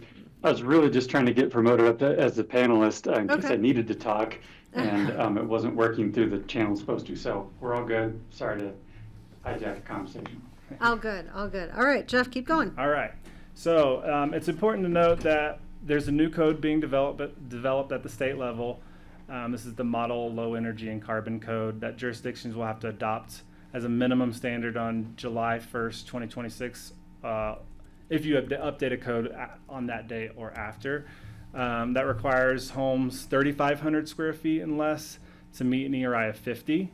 And then homes that are 3,500 square feet and more will have to meet an ERI of 47. And I point that out just because the proposals that you're going to see today exceed those requirements, meet or exceed those requirements, depending on the circumstance. Okay. That's impressive that they got that through. Next slide, please. So I think you've all seen this graph, and this is the relationship between energy use and house size. This was a graph derived by REG, August, who just spoke. His company, it's data collected from nearly 900 homes in Pickens County over a 4-year period. The study highlights a clear and significant correlation between home size and energy use per square foot.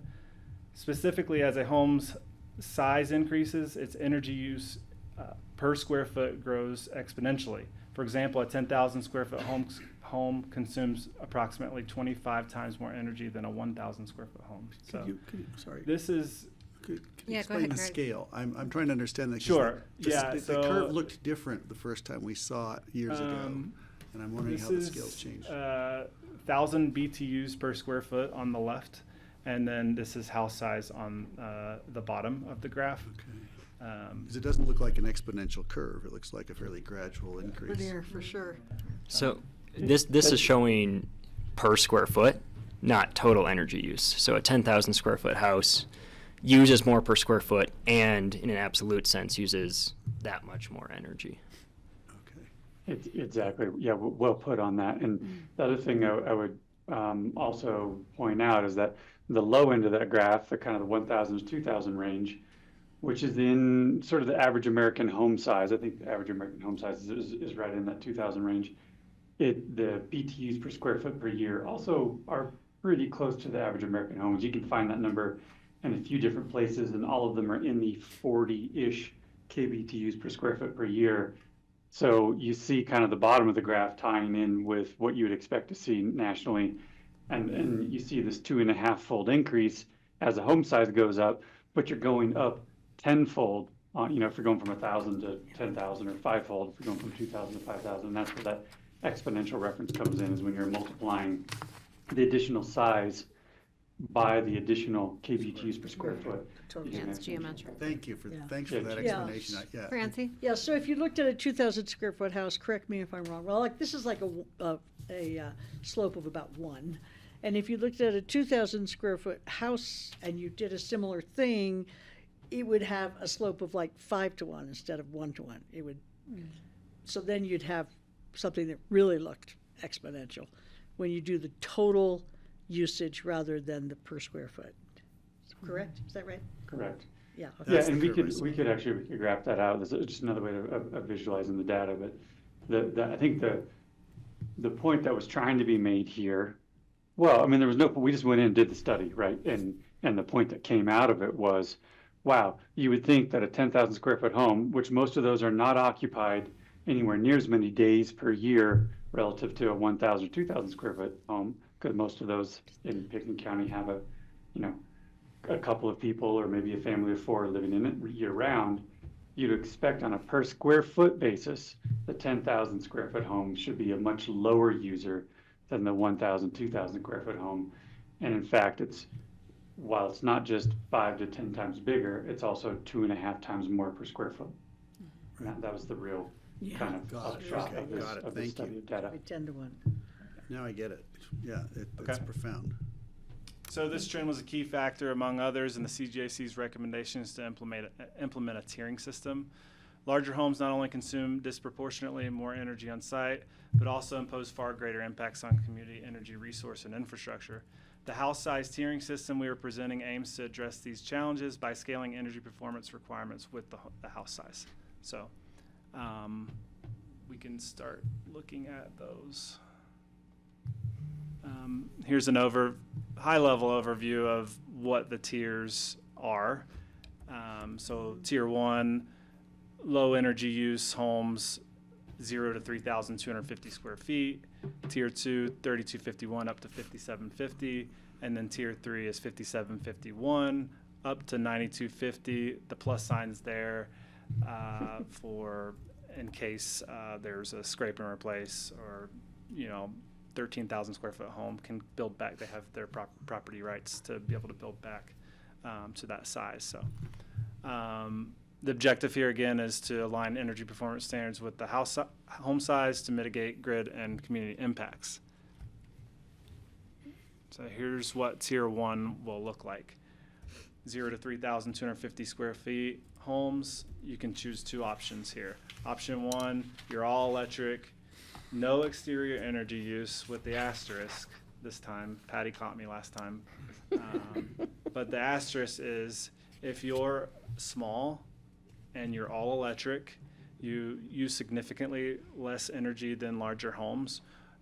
We're going to exempt up to 5,000 watts of heat tape and one prepackaged electric spa.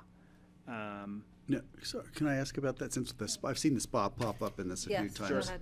And I was thinking, wow, do we all want spas, or is this just a for instance, and are there several examples of exterior energy use? Is the spa like that popular, or is it We've had a just an lot example? of kickback from the community on prepackaged electric spas.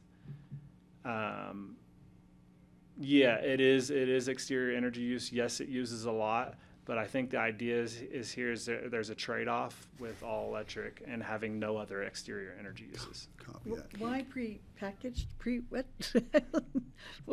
What's the deal with that? Meets a standard. I mean, do you buy a kit that's certified that it's only using so much electricity or something? Pretty much, yeah. And they it has use- all the insulation on the top and all that stuff. Yeah, I August, you can correct. Go ahead, August. Yeah, I would say, yeah, and more importantly, maybe the prepackaged spas have all the insulation on the bottom and on the piping, and there's some standards that are applied there.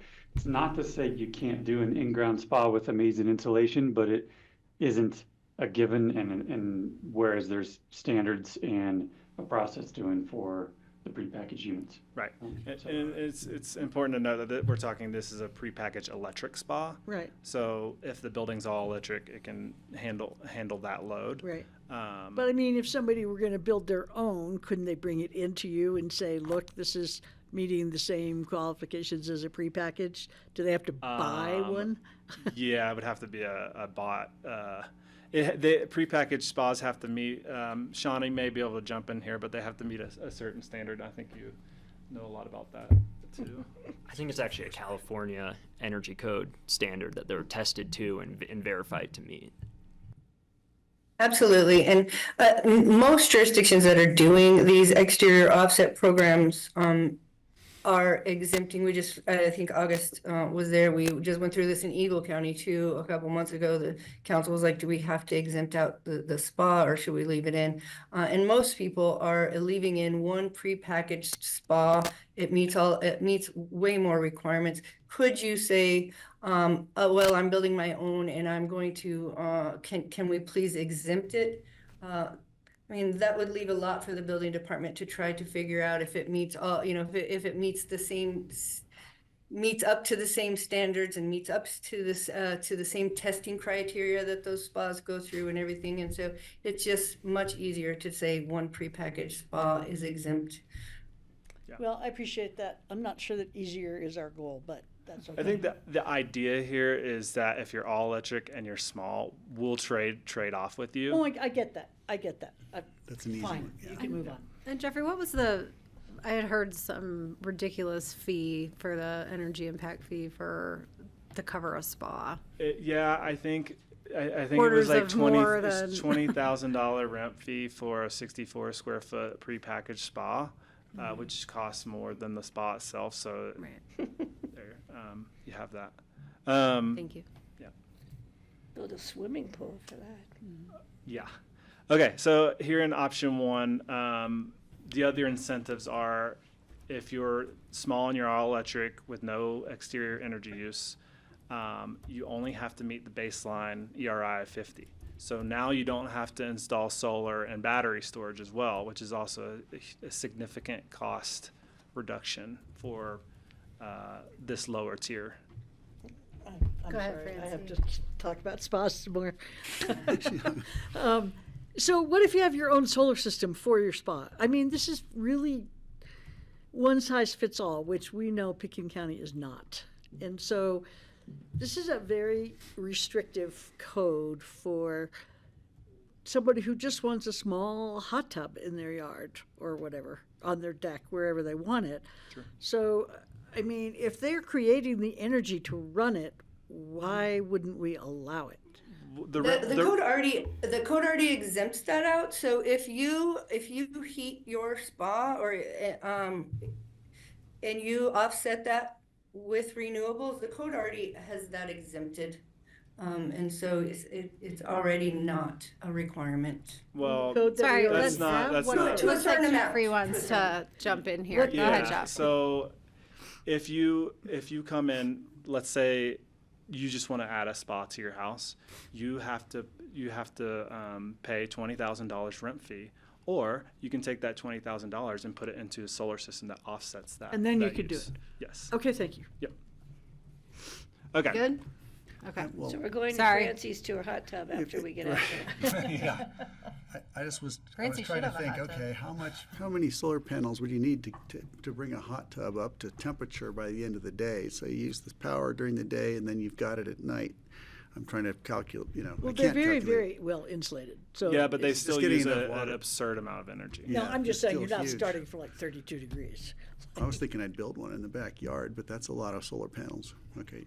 Okay, forget I think we it. should Okay. keep going because I think we're not going to get through Sorry. everything at this Okay. rate. So all electric, no exterior energy use. You don't have to install solar. You don't have to put battery storage. We'll exempt the 5,000 watts heat tape and one prepackaged spa, and then we'll also expedite the building permit process. You move to the front of the line, and then reduction of permit fees from 2.7% down to 1.6%. This is for this is a huge reduction in fees. We have a slide later that shows what those numbers actually look like in savings, but these are huge cost savings, and that was a theme from the community. Was to incentivize smaller buildings. And just to remind, this is brand new construction, so someone who's contemplating a 5,000 square foot house or a 3250 might be incentivized to do Yeah, 3250. yeah, we'll get into the larger homes that those we've created some incentives for larger homes too. They're not as good as here, obviously, because there's more impacts to those larger development, even if they are doing right things. So the other option here in Tier 1 is that option 2 on the right-hand side here. So if you're a hybrid home, you're installing fossil fuel systems, there are no incentives for that. You have to meet that baseline ERI of 50. Then you have to install solar on your home to get down to 15, which is halfway to our goal of 0, right? Mm-hmm. And then you have to install battery storage in order to back up that energy that's created from the renewable energy. I'm sorry, Francie. I have so many questions. Go ahead. So I've looked through the HERS rating quite a bit, and when it talks about the walls, I don't see any mention of passive solar, but is that built into when they're assessing what your walls and windows are? Absolutely. Yep. okay. Yep. The thermal envelope, the building insulation, windows, doors, everything that goes into the shell of the building is built into that HERS algorithm, and then it spits out this number. Yes, I get that, but I just didn't see the amount of passive solar exposure you have. I'm just wondering whether. Yeah. No. Orientation of the Okay, good. building also is included in All that. right, yeah, I Yep. haven't been able to find that. That's why the HERS rating's so great. Is like you can kind of plug and play. You can do less in this area and more in this area, and there's a trade-off too. But 50 is an incredible house. Yeah. Okay, thanks. Great. So that's Tier 1. Any questions on Tier 1? No? Okay. Tier 2. Let me ask you a question on process. Do you want us to give thumbs up on each of these as we go through we them, can- or to come back? At the end of, after these 3 tiers, I have a slide that shows basically a summary, and we can do it then. Okay, perfect. Okay. Thank you. All right, so in Tier 2, we're looking at 3251 up to 5750 square foot homes, so the medium square footage homes. And there are minimum tier requirements, so across the board for Tier 2. Tier 2 kind of looks like option 2 and Tier 1, where you have to meet that baseline ERI of 50, and then you have to reduce your ERI down to 15 with renewable energy. Then you have to install battery storage to back up that renewable energy, and you have to offset your exterior energy use if you have that. Now, if you don't, then you're going into option 1 here, or you could go into option 1. So this is something the board asked for last time, were incentives for, large development that are doing some really great things. And we think that all electric with no exterior energy use, you're not entering into the rent program and installing all this snow melt in these huge pools. We're going to also exempt the 5,000 watts of heat tape and 1 prepackaged spa for medium-sized development. We'll expedite the building permit process, and we'll reduce the permit fees from 2.7% down to 2%. So they get a less reduction in fee compared to Tier 1. Tier 1 was at 1.6%. Now we're jumping up to 2%. But again, it's a trade-off for the all-electric and no exterior energy use. Option 2, again, hybrid home installing fossil fuel systems. There are no incentives. And in option 2, that's where you would go if you want to install up to 200 million BTUs per year, which is our cap for exterior energy use. Any questions on Tier 2? No? Okay. Tier 3. Look like it. So on October 8th, when I came to you guys, I presented 3 options. Since then, the most strict option that we looked at was a HERS 42.0, and that was because that's what we thought the state was going to with this model low carbon and energy code. Since then, the state has revised that, and it's homes in this tier that fall into this tier would have to meet an ERI of 47, and they would not have to install any exterior energy, or I'm sorry, they would not have to install any renewable energy in order to lower that ERI target anymore. So it kind of looks like Tier 1, right? Tier 1, all electric, no exterior energy use, you have to meet a HERS ERI at 50. The state of Colorado is saying if you're in Tier 3, you have to meet a 47. We're saying that we think that you should have to offset your energy on site. And that was a key recommendation from the CJC. So minimum tier requirements for Tier 3, you have to meet that baseline ERI 50. All homes in Pickens County have to meet that now. Then you reduce your ERI to 0 with on-site renewable energy. So if you're looking at this, you're thinking, well, isn't that net zero energy, right? Well, for a standard American home, that would be net zero energy, and that would be our 2030 goal. However, in Pickens County, we are not building standard American homes. A 2,000 square foot home with a 200 amp service is much different than a 10,000 square foot home with a 1,000 amp service. There are just many other amenity loads that are going on inside the house that are non-accounted for in the HERS rating. So the HERS rating was for my home, your home, standard American home. It was not made for a 10,000 square foot house. So there is a gap to ERI of 0 for a large home. So that's why we want to hold larger homes to a higher standard here with this energy code update. Francie. Yeah. So with all of these reductions in fees, what's that going to do to our ComDev budget? We'll get to that. I have Alex here, thankfully. We have a slide that'll show the fees.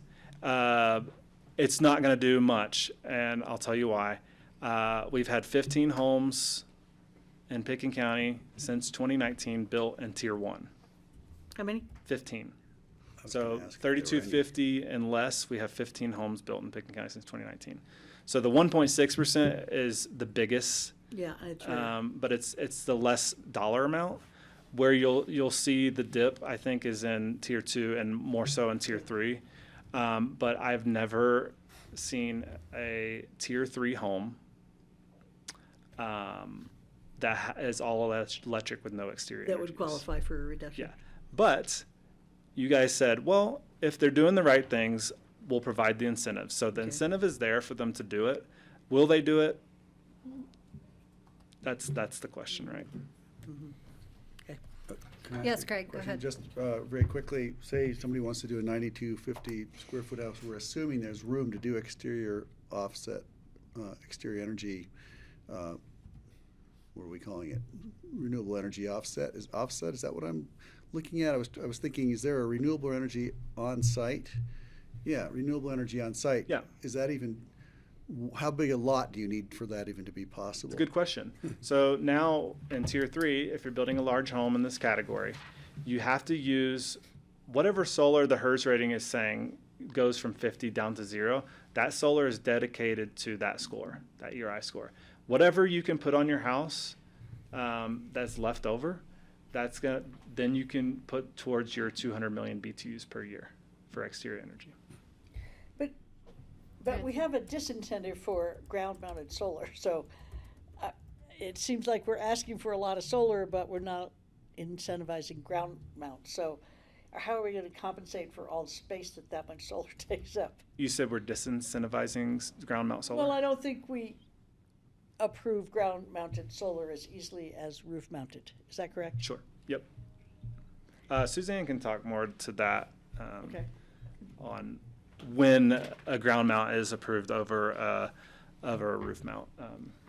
Hi. We have language in the land use code. Yes, we say, we want it to be roof mounted. Ground mount is if you can show cause why you can't accommodate it on your roof. So we do have a provision there to, some leeway.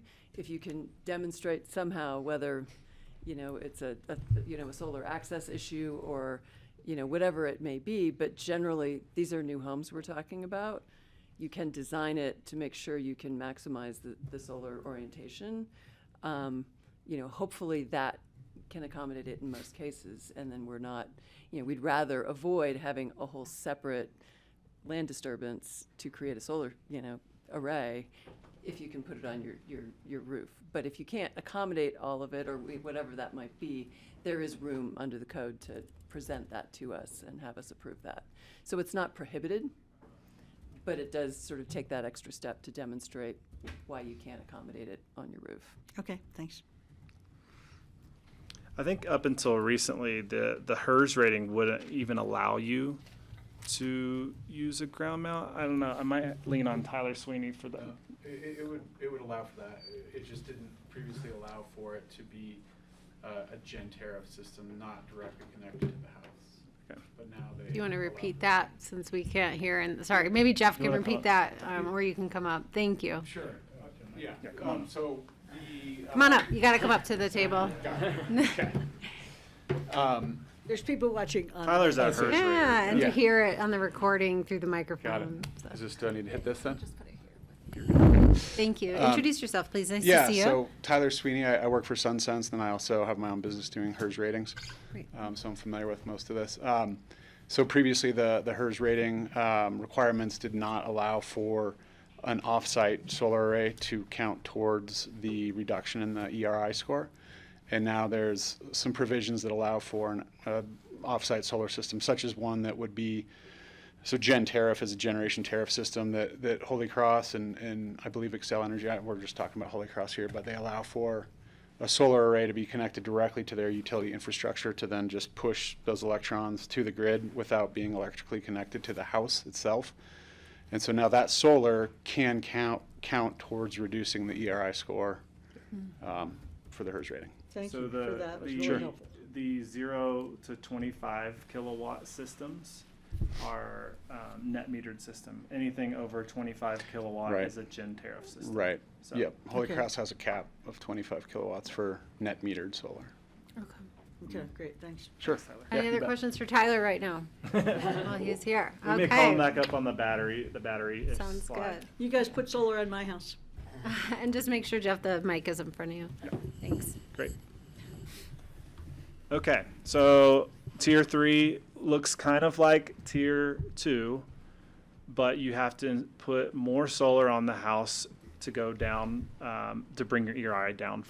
So tier 2 was ERI 50, 15. Tier 3 now is ERI 50 down to 0. We have the same incentives over here for all electric homes with no exterior energy use. And then that reduction in fees is 2.3% for tier 3. Again, these homes have to be doing the right things, and there's going to be few that can actually accomplish that. But the option is there.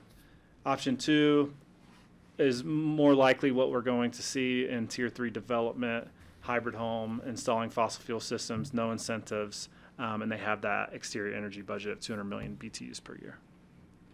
So they're gonna budget to the 200 million BTUs and pay rent. Can you say that one more time? I'm just saying in option 2, they're not are they still achieving the minimum tier requirement? Yes, so that minimum tier requirement, they have to install enough solar to go to 0. Okay. So let's say they need 25 kilowatts. Yeah. Most likely 25 kilowatts is going to be the max that some of these homes can fit on their roofs. I don't know. I mean, it depends on the architecture of the building, but 25 kilowatts is going to be, I don't know where I was going with that, but okay. So they've gotten the building down to 0. If you need 25 kilowatts to go to 0, you still have the 200 million exterior energy budget, but you're going to have to come up with solar or pay that rent fee. Right, exactly. Okay, thank you. Other questions for Jeff on tier 3? Okay, thank you. All right. So now the battery storage requirements. Currently, those requirements live in the land use code, and the land use code says that for above 10 kilowatt PV systems, you have to back up 25% of the daily output. We've been hearing from Holy Cross, and Francie and I, we all kind of talked about this last time about under 10 kilowatt PV systems. We're hearing from Holy Cross any PV system needs to be backed up, and we wanted to know what amount, and Holy Cross was not very helpful on that because it kind of depends on the situation. But there is an appendix in the ICC that calls for a minimum 5 kilowatts of battery backup if you do install battery storage. So we started to look at that number. I had meetings with SunSense and Holy Cross, and we kind of landed on 5 kilowatts minimum or 25% of the daily output of the system. So if you put PV on your home, regardless if it's new or if you're just putting PV on the home as an existing structure, you're going to have to back it up with some sort of battery storage. Have we moved beyond new construction for this? Is this applicable to all? Yeah, this is applicable to both. Okay, thank you. So if you currently have solar, now you have to get batteries? No. If you come in for an electrical permit to add PV to your house. To add more than what you already have? Yes. Well, yes, I would, yeah, if you're adding more or if it's a new system. Yeah. Okay. Jeffrey. Yep. Jeffrey. Two geeky questions. For Suzanne, do we still offer 36? You need to speak up a little bit. Do we offer 36 square feet of Now free? you have to project your voice. It's not into the mic. Do we offer There you 36 go. square feet of free square footage for batteries Oh, I didn't know. as per the land use code as an incentive? floor area incentive. Yeah, so 5750 could go to 5780, whatever the number was. So 36 square feet, 5786. So it's free square footage in the code for battery.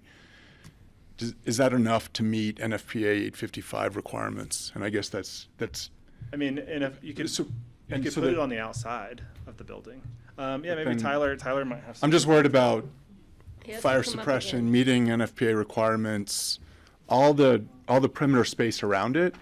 That number, I don't know if we were picking it out of a hat when we said 36, but is it worth revisiting in 2025? That What's the square footage for sprinklers. I think it's 3,000 square feet. So again, It depends on where we are in the county, but or I think the I think municipality. 3,000 is anything 3,000 and lower. You don't have to install. Well, NFPA 13R is 3,000 in the county with Roaring Fork Rural. yeah, that's different. So, That's 5,000 yeah. square feet. Yeah, so tier 1, you wouldn't have to install battery storage, so it's not a problem. Yeah. Um, It's really a question of, do we have the incentives aligned with the health safety requirements, I guess was really the question. And say, and do people recognize that we have that free square footage above the 5,750 or even above 2,000, right? It's free square footage. Introduce yourself and please answer Jeffrey's question. Yeah, so about hi, how I'm- big of an area you need for a Yeah, battery. so I'm Jeremy Brown. I work with SunSense Solar. My main job is working with Holy Cross Energy to get batteries installed into the Power Plus program. To answer your question about the 855 requirements, there isn't a square footage in the Chapter 15, which is residential. There's no square footage sort of requirement one way or the other. From a practical standpoint, is 36 square feet enough to put in, say, a 40 kilowatt hour battery system? It depends on how it's laid out. Electrical code speaks to this more because of clearance spaces. So if you have a battery that's 8 inches deep, you still have to have 36 inches of standing space in front of that battery. So that puts you at, what, 44 inches front to back? And if that battery is 24 inches and you get another battery that's 24 inches, you're into that place where 36 is pretty tight. Could you increase that? Absolutely. As Jeff pointed out, though, that you can put these batteries on the outside of your house.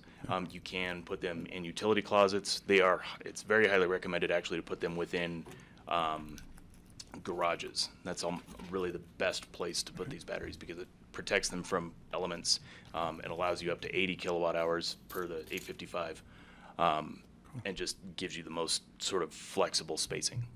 It's really, I guess it's really a question for Suzanne, just say, hey, do we have the right number now that batteries are coming into play relative to where we created that 36 square foot exemption? Is that the right number going forward relative to NFPA and NEC?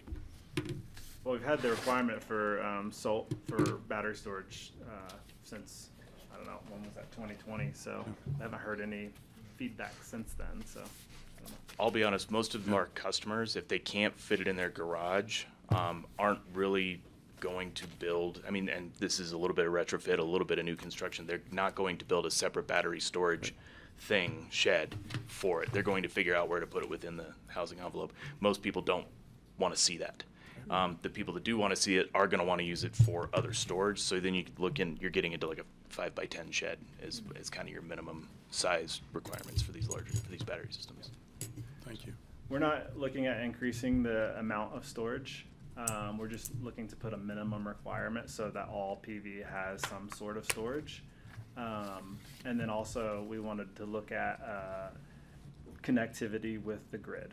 We want the grid to be able to use these, and we wanted to write that into the code. So that's why we have these operational modes here. And Jeremy also is well versed in that, and why we're specifically requiring one of those 3 options for those modes. Can you explain those options to me quickly, and then you can, if you have more questions. Yeah, absolutely. So you've got 3 up here. So there's utility programs. This is really described by Holy Cross's Power Plus, where the utility can take control of the batteries during whatever time they deem necessary and export that battery power to the grid and use it where it needs to be used. The second one is self-consumption. So this is when the utility doesn't have any control on it. The batteries never actually export to the grid. That energy is used on site throughout the day in sort of a mixture as it's needed. And then, of course, time-based operation is I want my batteries to turn off at, say, 3 p.m. and turn back on at 8 p.m. That third option is really used when you have what's called a time of use rate.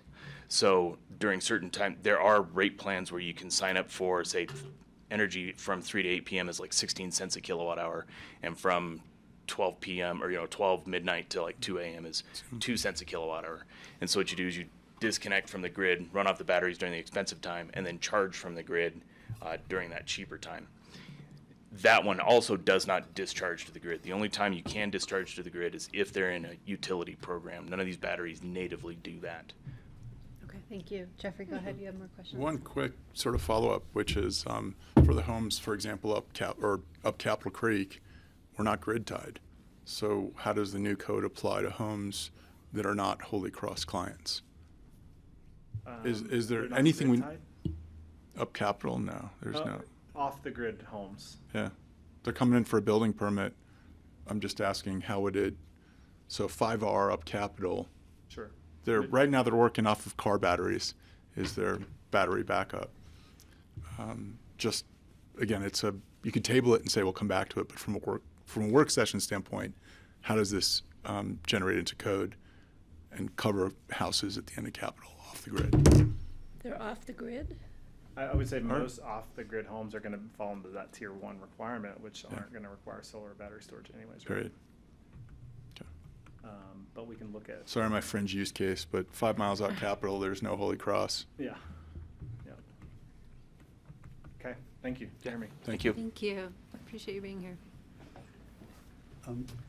Greg. One last thought, I'm always intrigued at the stories from California where blackouts or brownouts have been averted by tapping power walls and even electric vehicles on their grid. And the resilience, the reason we're putting in our solar farm and our microgrid is for resilience in the Upper Valley. And I'm just thinking, do we need to contemplate the thought that we could have more grid resilience in the Upper Valley if we connected to people's power walls or EVs? Sure. I think that's the whole idea of adding in this operational mode requirement. For the utility or for the utility program? Is that? Yeah. Yeah, right. Thank you. Did that answer your question that you brought up at the top of the hour? Close enough. I'll have to remember what it was. You wanted to know exactly about this EV battery. Right, If we yeah. were Can we connect preparing EV batteries? for Yeah. The reliance vehicle on to grid, EV car V2G batteries. it's called. Yeah, V2G. Yeah, so actually I was ruminating on what you asked, and should we incorporate vehicles into this code? I don't have an answer to that, but it raises the question of how do you ensure that these car batteries are plugged in when the grid needs them, right? And that becomes the issue, that becomes the difference between this vehicle operated battery versus a installed battery. The installed battery is always connected. You don't have to worry about it. So if you do require people to, or they get an exemption somehow with an EV battery, how do you make sure that that EV battery is available to the building code to achieve the goals that you're trying to get? And I think that's the main concern, and how you do that, I You could run all of downtown Aspen on car batteries during the day. It does remind me of the second homeowners who drive their car 2 weeks a year and it's parked in the garage, sitting in the garage at the house for the rest of the year, and that's a battery system perhaps. But that battery had to have been charged with some electricity somewhere, so there's no net gain by doing that. No, it's just about balancing the grid. Back up. I don't know how we incentivize that though. Okay, we'll think about it. In the spirit of If I have Steve any Child, epiphanies. that was a very creative Did I question. pause long enough before? Then what happens if you have to evacuate and your battery's been sucked out because you had a blackout and you can't get out of your home? So we have to look at public safety. Yeah, they leave a little extra. Okay, we have 10 minutes left. Let's Great. keep moving. So we've covered everything in the 3 tiers, I think. This is a summary of those 3 tiers and what you'll see in the body of the code, table, something like this. So again, you have all electric or hybrid fossil fuel as an option. You can see the letter A there by all electric. That's just saying if you are all electric, we will incentivize you by, if you are not entering the rent program, by exempting 5,000 watts of heat tape in the 1 prepackaged hot tub. And then the second column here, the energy rating index column, you can see the pre-renewable energy, post-renewable energy score. The letter B says that if you are required to have a post-renewable energy rating index score, that you have to install battery storage to back that solar up. Column 3, this is the current energy code requirements of a HERS 6030. Moving over to tier 1, you have a HERS ERI of 50 is the baseline requirement, and you can see that's the baseline requirement in tier 1, 2, and 3, regardless if you're all electric or fossil fuel. and then sliding over to tiers 2 and 3, you can see that as your house size increases, the requirement for more post-renewable energy increases. So that's the summary of the energy rating index. Any questions on table 1 there? That's great. It's kind of like a game show. You get a hot tub thrown in, prepackaged. Okay. So table 2, this is the incentivization table. If you're all electric, not installing exterior energy uses, you fall into that category, and there's your incentives. So tier 1 has that extra incentive of not requiring solar and battery storage because the house size is so small, uses less energy. We want to heavily incentivize that tier. Tier 2 and 3 have the same incentives. The only difference is the reduction in permit fee for tier 3 is 2.3% versus 2% in tier 2. And then if you install any kind of fossil fuel systems in the home, those incentives disappear. Can I ask you a quick question here, Yes, Kelly? please, Francie, go ahead. So in tier 1, you just have to, you don't necessarily, you do have to be all electric, but you don't have to have your own solar. Is that correct? Tier 1, you have 2 options. If you choose to install fossil fuel systems, then you have to meet the HERS 5015, Right, which okay, is yeah, basically right. bumping you up to tier 2, Yeah. right? If you choose all electric, then you're an ERI of 50 only. Okay. No solar, no battery storage. Okay, thanks. Sure. And then the next table here is our fee examples and what this does. And Alex is joining here. So in tier 1, 0 to 3, 250, you can see here at you see the current fee is $24,839. That's 2.7% of the valuation. We were thinking if you're all electric and you're not entering in the rent program of lowering that down to 1.6%, which is a $10,000 reduction in permit fees. That coupled with not the need to not install solar and battery storage are huge incentives for smaller development. And then getting into tier 2 and 3, you can see the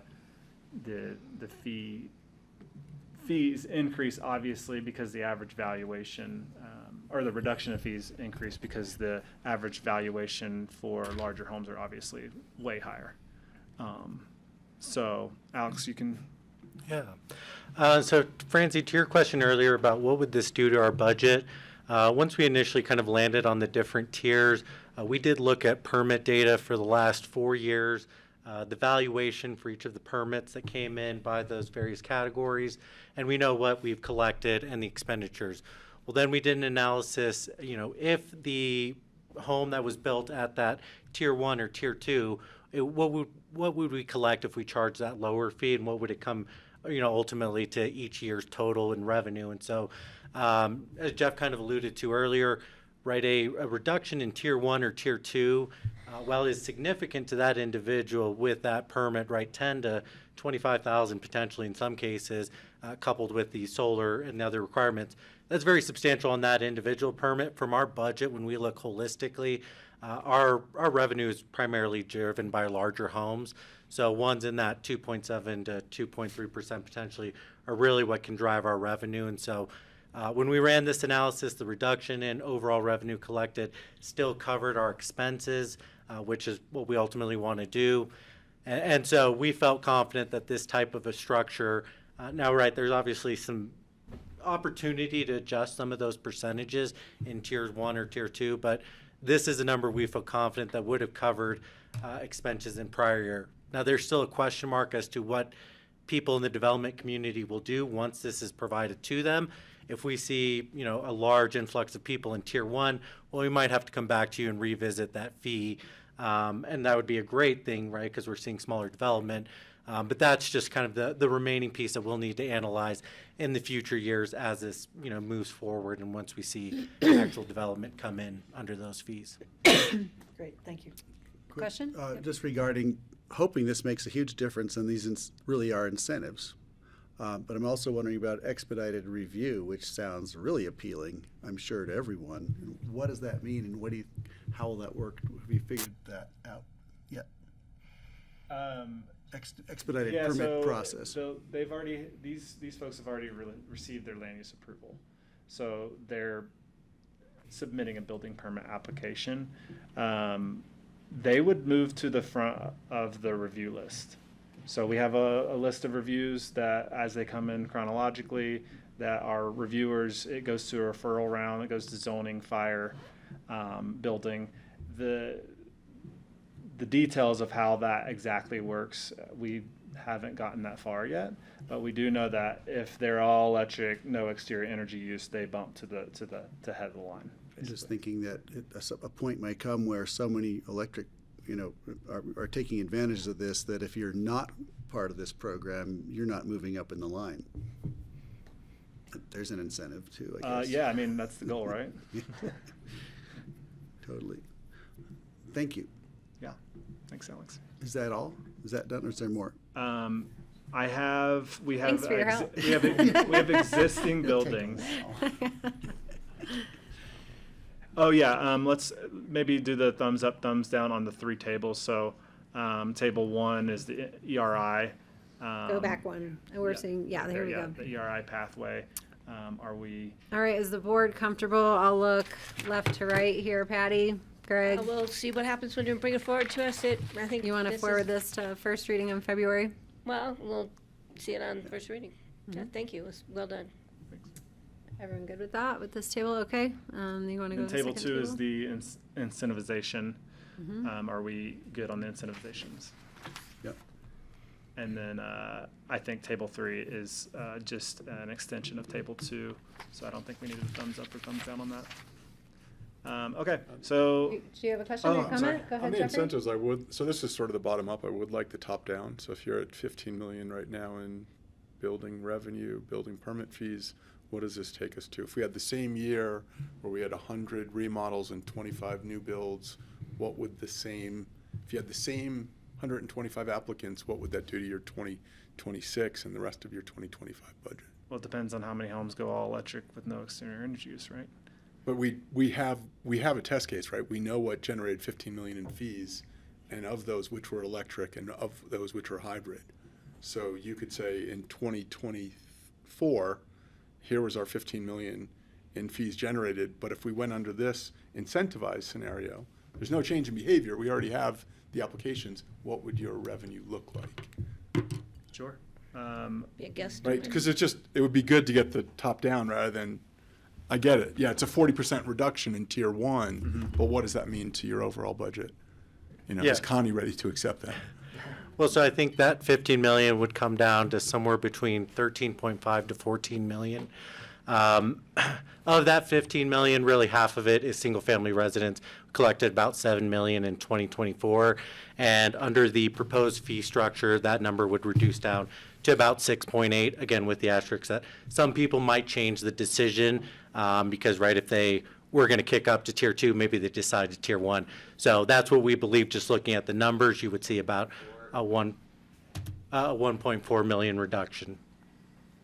Based on past in 2024 data, correct. Nice. Appreciate that. Thank you. Are you prepared to move Right, it so it's forward with 10%. that understanding? 10% is what you just said. There's the crew. Are you Francie's prepared still to- wondering about her hot tub over there. Do you have it, are you I prepared don't to have move a it hot forward, topic. I having don't your, have a not hot having your question answered? I mean, Jeff, you're looking for feedback. So I would say alignment with where the state will be in a year sounds spectacular. I do worry about the number of HERS raters we have in the field. Thank you for Sunsense being here, but just we're going from 25 new builds, 25 HERS ratings, to we're adding another 100 to the what would the number of HERS ratings go up to in 2025, 2026? I based don't on know that would I don't think it would increase. We're already requiring all new homes to be HERS rated. And remodels, not yet. That will increase. Right, that's Yes. what I'm saying. So we have the staff available. We're not going to get a call from someone saying it's $5,000 to do a HERS rating on my house. Right, because right now we're doing blower door tests at $0 or $100.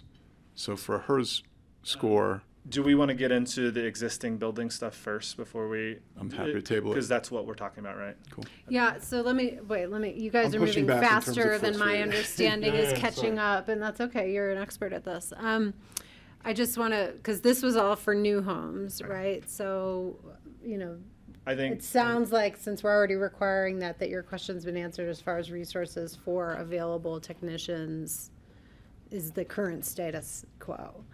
Now, are we moving into a different update now if you guys want to start talking about? I think that's what, because these proposals here would not increase the amount of HERS raters that are needed. What will is what we're about to talk about. Thank you. Okay. Thanks. How much longer is your presentation? We just We'll have the existing buildings, alterations and additions. So can we just, No, that's just okay. 2 more slides and then Okay, do we great. have time for that? Yes, we'll give the time to it. Okay. All right. So we'll go through really quickly. Additions of 1,000 square feet and larger, so large additions to existing dwellings shall conduct a pre-construction energy rating index assessment on the existing dwelling unit, as well as a projected rating, including the addition, to document what level improvements are to be made to ensure the dwelling does not perform worse than it did prior to the addition. Upon completion of the addition, a post-construction assessment must be completed. This assessment will assist the homeowner in identifying potential future improvements to the existing building. So right now, for additions and alterations, that we don't know what's going on with that stock, and I think that's what we're trying to accomplish here is what is the rating of the home as it sits before you do this huge scale addition. We want to understand how much better the home,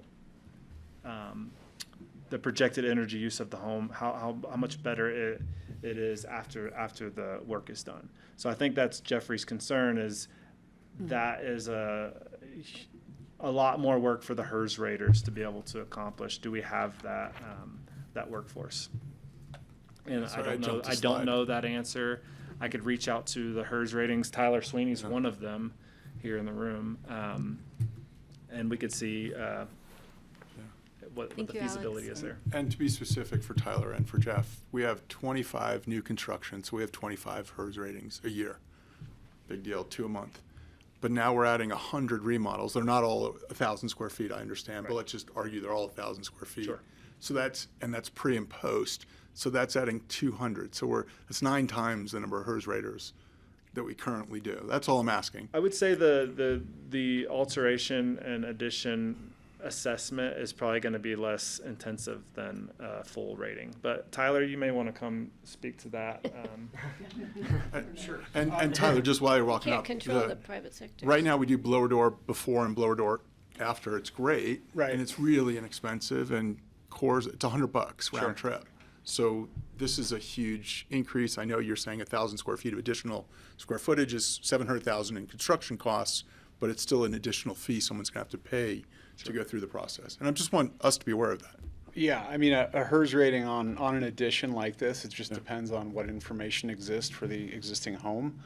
If there's a great set of, architectural drawings and mechanical drawings that we can model from, makes it a lot easier. If we have to go out and, get all the measurements, dig in walls, see if there's rigid, what kind of insulation assemblies are, it'll take a lot longer.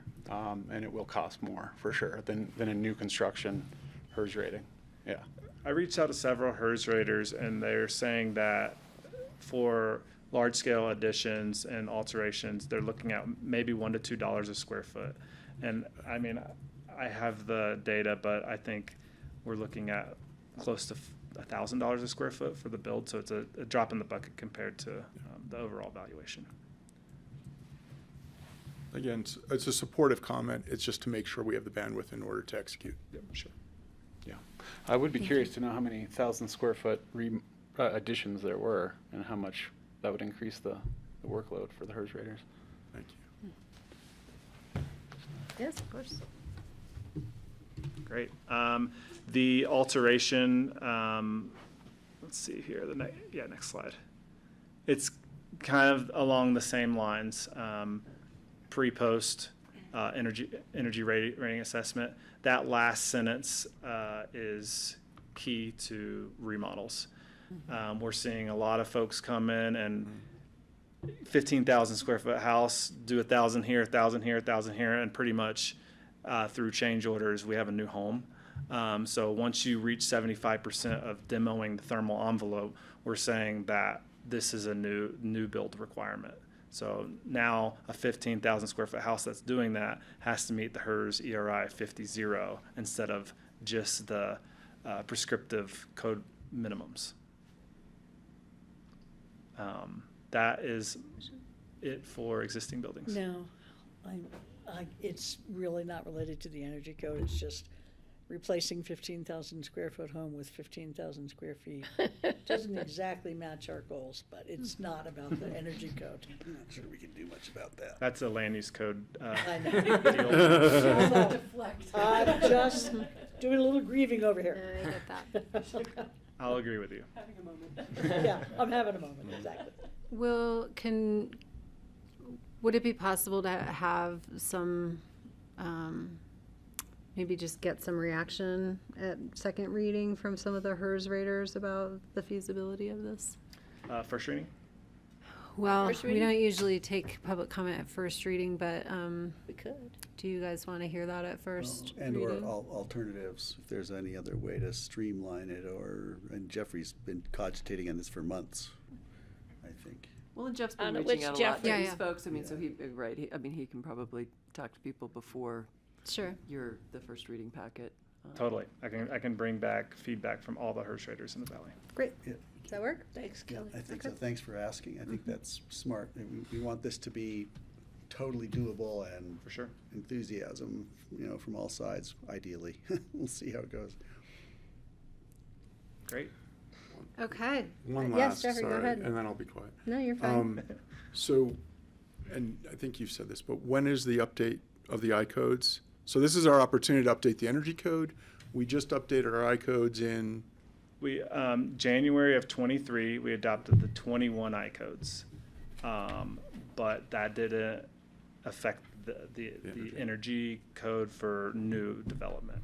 It did affect alterations and remodels. The prescriptive tables changed. There are new requirements for ERVs, this sort of thing. So there are some changes to the energy code that affect existing development. what's our next big I-code update is 2029? So right now, the 2024 is out, the I-codes. The 2027 will be our 6-year code. So typically, it's about a year late. So 2028 will be the next I-codes, which will be great because that'll be just before 2030, before our goals, we'll be able to hit those targets at that date. Patty. We need to remember the public doesn't understand acronyms. So I-code, I worked for an ophthalmologist, I'm thinking I-code. The International It's the International Building Code Code. Council. God, I don't even know what it is. But we need to make sure the public understands what we're talking about. Yep. And the rest of us too. Thank you. So just for a little bit of context, the I-codes is like the typical building code, which changes much more gradually than the energy code does. Same with the plumbing and mechanical code. Those are generally tweaks, whereas the energy code can have a more substantial step, typically. And how does that apply to the IBC, which is the International Building Code? The International Building Code is for commercial and other than single-family residence buildings. And how often is that updated? Same. The I-codes is the whole group. So the IBC, IRC, International Mechanical, Plumbing Code, all of them. The Fuel Gas Code, and then that includes the IECC, the International Energy Conservation Code, and we're providing amendments to that today. Thank you. Yeah. Okay, Jeffrey, go ahead. A final comment. I think what the critical thing for the room is, and for the public, is that this is an opportunity to advance the county's energy code in advance of a large international code update, which is 3 to 4 years out. Yeah. So this is a big move for the built environment. Yes. In front of the next Right, major and we I-code kind update. of do that by history. We've done that before, so. Yeah. Yep. Okay, I think I'm hearing direction to move forward and bring this back at first reading with some input from the HERS raters out there in the community. And thank you very much. Thank Okay, you. all right. Thank you so much. This is great. All right, board, we have a Thank you scheduled, for all that work. Thank you. I know it was a lot. Thanks. thank you to the guests for coming online. Okay, board, we have a 15-minute break scheduled. Do you want to retain that or shorten it? I need it, but we can have it shorter. 15? What do you I want, don't 10? think we need 10, 15 because we're already 10 minutes behind. Okay, please come back at 3:20. And we'll have a break here, grassroots, till 3:20. Good job, Kelly. No, you're fine. This happens. Sorry to keep, you know, I just can't let go. No, it's all right. It's all right.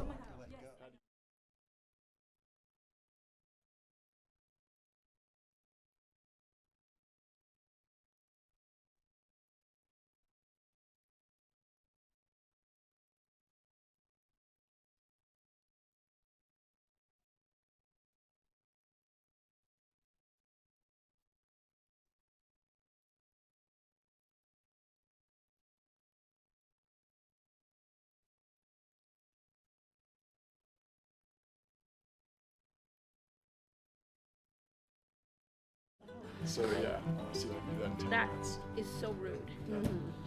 Yeah. It's all right, you have my permission. You yes. can No, stay for your good when I'm not here. no.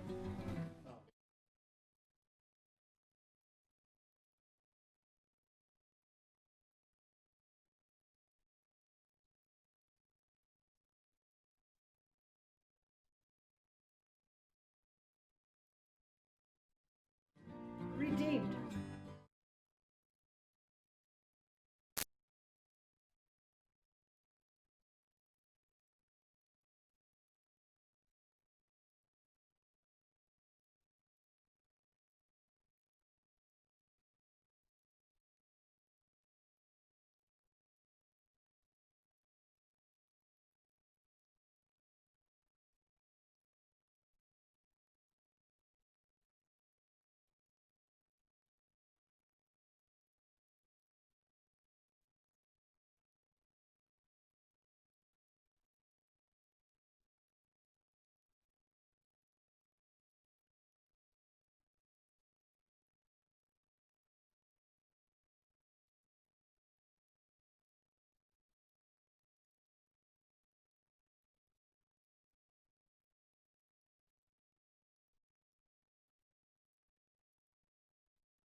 adjournment? Um, Are you there? make sure I don't have a booger hanging out of my nose before we go back live on For TV. those close-ups. Yeah, we have Ashley. Everyone ready? Okay, grassroots, we are ready to go. Oh, hello, we're back. All right, thank you, everybody. Welcome back to the Pickens County Board of County Commissioners work session on Tuesday, January 14th. We've had very enlightening conversations about Mountain Family Health Centers and our energy code, and now we are going to hear from Ashley Pearl about the electrification of 3202 Elk Run. Hi. Hi, good afternoon. Ashley Pearl, Resiliency and Housing Director. Welcome, Commissioner Woodruff. This should be a very short update. We own we own a housing unit at 3202 Elk Run in Basalt.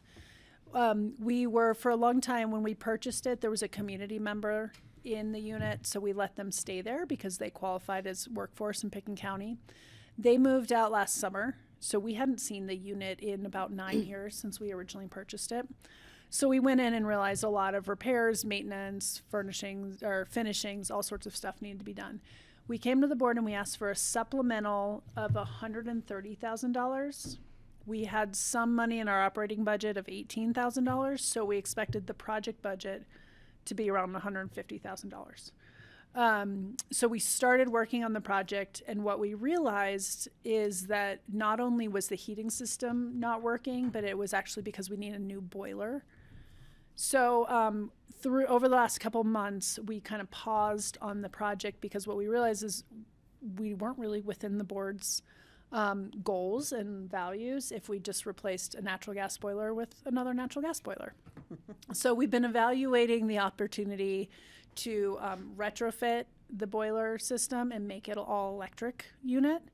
This is a great test case because it's a unit in a large multifamily complex, and it truly is a retrofit instead of like new build to make something electric. So I know the building team was just here talking about new building codes, and we have a large priority to make things electric. So I'm here today to let you know that we would like to electrify the unit. However, it takes more than the original budget. So in March, we'd like to come back to you for a supplemental. But in the meantime, the work has been ongoing because we've been in the unit since fall when we originally got the supplemental. To replace with electric, that work. Yes. Well, we were in work. there to replace. We did all new countertops, all new floors, had to rebuild a wall. It was it was in quite a state. So hang with me here. We asked for $148,000 of supplemental. That's from the Housing Operating Fund. To electrify, we'll actually have $80,000 of that go unused from the operating fund. Mm-hmm. If we electrify, we want to pull it out of the capital fund. So different funds. So we'd be asking for a new supplemental of $175,000 from the capital budget, which ends up being $92,000 extra to electrify. But the more of that budget comes out of capital and not of operating. Why? And then we can refund the capital budget with either our REMP dollars or our housing impact fee dollars. Both qualify. But why don't you just take it out of the housing thing at the beginning? Housing operating budget? Yeah, why don't you just take it out of our housing fund? Whatever's going to repay it, why don't you take it out of there in the first place? I think that's just an accounting piece on the back end that we want to make sure these sorts of large projects are booked to a capital fund. Yeah, over a certain amount, they depreciate and they have to be a capital expenditure. It's more an accounting piece. Okay, fine. Yep. $100,000 to Over my head, obviously. Electrify. That's a lot. 100,000? Over and above what we've already put in. Mm-hmm. 100,000 is just to electrify, right? And 92,000. Well, by the time we get done. Is the county eligible for Core and Holy Cross rebates of $15,000? So at least we it that is lessens that sorry, I load? forgot to mention that. That's after a $15,000 grant from Core. These are the bid. We got 3 competing bids on it. This is the average of the bids because we want to build in a bit of buffer so I'm not back here I'd love to have a bit of savings. You don't like to come here?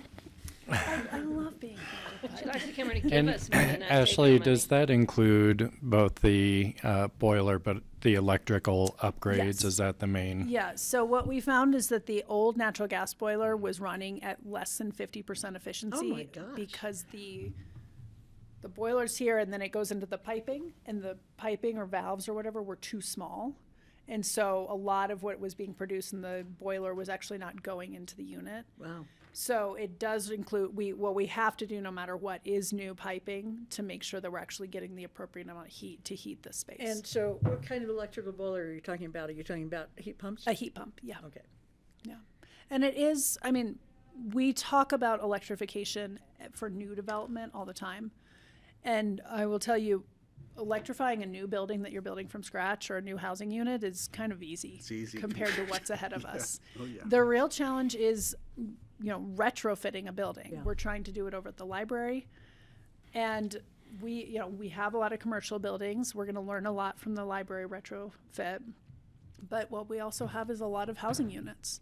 And I think the toughest nut to crack in the electrification space is multifamily housing units, because you can't always get HOA buy-in to do it all at once. And so it's homeowner by homeowner. And I hope that these costs will go down over time, but this would be a leadership move, and I think we would have a lot of learnings from it. But ultimately, we own 19 housing units, and this is an opportunity. We don't get an opportunity that often to get in there and do it right and set up the county and our future tenants to have lower lower utility bills and kind of have that long-term sustainability in our units. So that's why we wanted to bring it to the board. Felt like a missed opportunity if we just replaced with a natural gas boiler. I guess I don't have to raise my hand, but Francie, go ahead and then I'll ask my own question. I like it when you do. So I'm concerned about the amount of amps required to run a heat pump, especially in this kind of multifamily thing. Are they going to pull so many amps it's going to reduce other people's access to amps? And because it's like, I think it's like 95 amps to run a small heat pump. Heat pump, and anything over 200 amps is just not going to occur in the small residence. We had a walkthrough and an energy assessment and a consultation from CORE, as well as 3 different mechanical companies bid on it and had to come and visit. And then we did get HOA approval as well. So that's what I can speak to. I don't know those exact details, but I'm happy to get them. It might not be bad just to check. Yeah. To see what kind of amps are allocated to that unit and stuff. Kelly, I know you need to call on yourself, and I'll come after you. Yes, thank you. I guess I was thinking that if we're gonna approve this as part of a, pilot, then we should capture the story of it somehow and have some kind of output where, we've chronicled this, at least to provide some lessons learned. I don't know if that's something CORE could do, but Great idea. Yeah, Patty, go ahead. So my concern, or not really, I don't know if you call it a concern, but this just shows us when we ask people to replace their gas boilers with electric, with heat pumps, the cost that the general public would incur for us to say, either to mandate it, require it, or just ask them nicely. How many people could afford, I couldn't afford to retrofit my boiler to $100,000. And so I think we need to keep that in mind as we move forward with asking people who don't have the luxury of capital funds or replacement funds, and don't have the luxury or the funds, period. So I think we need to keep that in mind. Okay, if I say something in response to that. Please, go quickly. ahead. Yeah, I think that's going to be a difficult, it's going to be a steep hill to climb, asking people to make changes in what they already have, because it's not like you do this and then you get to build a house in Pitkin. It's like, okay, you lived here for 40 years, now do this. It's really going to be hard. Yeah. And expensive. And I think that we will have a number of test cases coming up. We've had a couple of our county-owned housing units vacated recently. We're aware that one other boiler or heating system may be failing as well. So I've heard a wide variety of costs, to your point, Patty, that some of these can cost way less than the 92,000 that this one is. So I think we can start to get some sample sizes and be able to tell a bit more of a story on what we are asking others to do. That'd be great. Yeah. Because it could actually be more if somebody had to rewire with their house to accommodate for the energy use to run a heat pump. Yeah. New transformers. So we have to look at the whole picture. So it's It's the same with car chargers. Oh, sorry, Kelly. I'm sorry. Yes, go Yeah. ahead, Tom. Thank you. It's you know, we're trying to follow up on policy direction from the board get it. to you know, and I think this is a really good conversation because these are some realities that we're facing. We're hoping through some of the lessons learned that we're going to see opportunities to reduce prices in the future or different ways to do it, that sort of thing. But right now, these are expensive retrofits when we're retrofitting them, and it is a policy decision the boards to continue to make. Yeah, those boilers at the library were very expensive. How many books? And new transformers and electrical, I'd imagine there's some electrical service upgrade for the unit and such in this cost too. Yep. Yeah, it's the same thing when we start going more to EVs. People are going to have to get new transformers and more amps to their houses to charge their cars. And Well, I think it would be, I mean, are we agreeing to move this forward? I think it would be great to hold time later in the year to get a presentation about like lessons learned. Yeah, Whether it's and- on this or more globally on our retrofits. Yeah, and in ideal world, we would have come to you with the packet and a more formal presentation, but we're right in the middle of the project with the floors torn up, and so it kind of needed to be like, we think this is the right thing, we're following policy direction from the board, but we wanted to check in because the next supplemental request time isn't till March. So as part of the supplemental packet, you'll get that AIS and in a more formal presentation. We just couldn't really wait till March or else we have other issues with no heating system. you're going to have to do HVAC there anyway, and you're just saying that the increase to do the heat pumps instead of a different natural gas boiler is 92,000. Yeah. You know, I believe it's slightly less than, it's $25,000 for to put in the the ducting. The ducting, thank you for that word.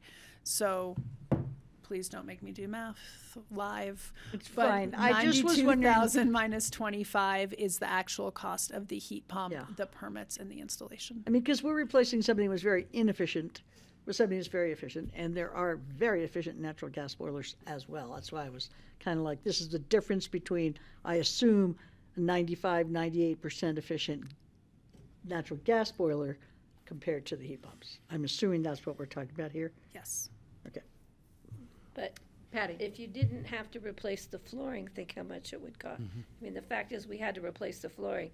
So if I needed to do it and I didn't replace my flooring, but I had to rip up my flooring to put in the new duct system, that would just really further the impact to me as a private individual. So I think we need to look at the whole picture. I think it's a good test case for us to be able to say to the public, ooh, we understand. We've been there, done that. And those who were just before from the building team, they can tell you a lot more about the technology that's available.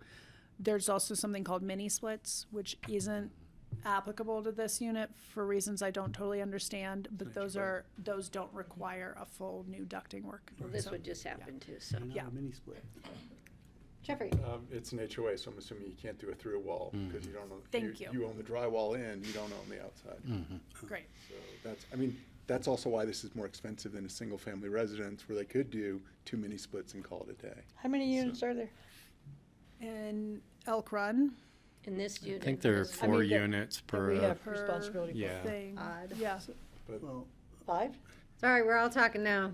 There was a question somebody asked. Jeffrey, go ahead. And then Francis. I mean, this seems like low-hanging fruit. It's the county's project, and the county's got to do an all-electric project, and the delta's higher than we all expect, but we should move forward. Thank you. Francie, you had a. Well, I was wondering, since you brought that up, I was wondering how many units there are, wondering if we can just do the whole thing at once and do the through wall, We don't own the other units. Yeah, so.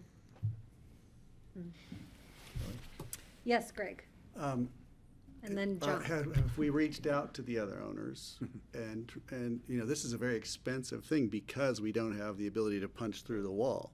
It might be that we can incentivize the other owners to let us do that and save a lot of money. That's a good idea.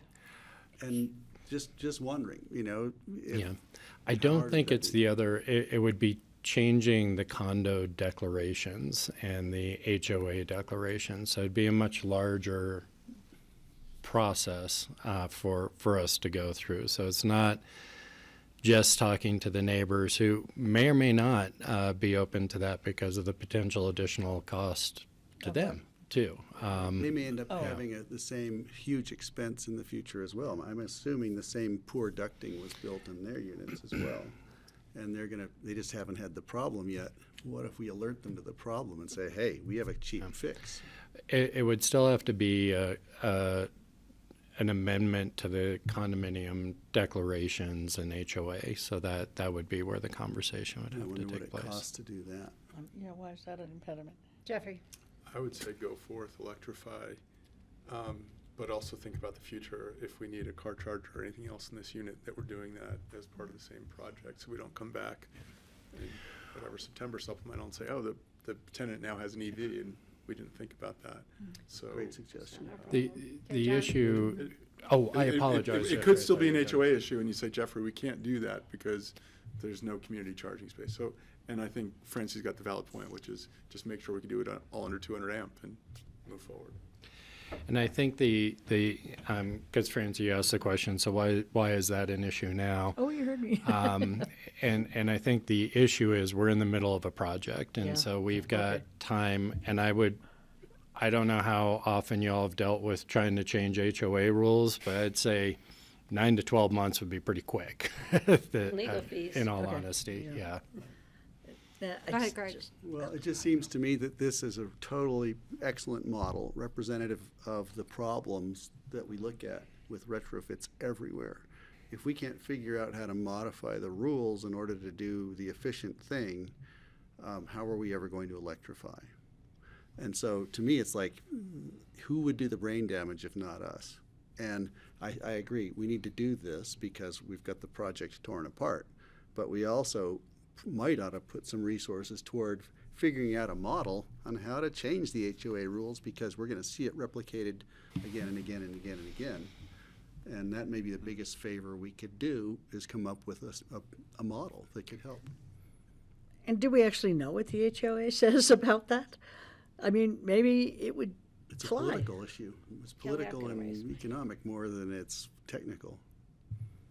Just a thought. Maybe it expands your scope of work, but I would approve doing the project anyway, as Jeffrey said. Patty? Again, we have to look at what it's gonna cost those other HOA homeowners. Even if it's not 100,000, 50,000, how many people have $50,000 they can throw into something like this, rather than just replace with a more efficient gas boiler, but have to do a heat pump or a whole new electrification system? We have to look at what the pocketbooks of people can withstand.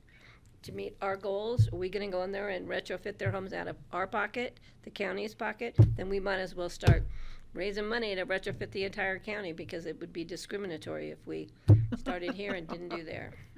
Well, and I have to imagine that CORE is gleaning some of some experience with these questions, because they are trying to work with multifamily projects that are not all rentals, so I don't know if they're running into similar hurdles that they're thinking through, but. That's what I was going to say is electrifying multifamily is the single hardest building greenhouse gas emissions reduction effort going on across the country.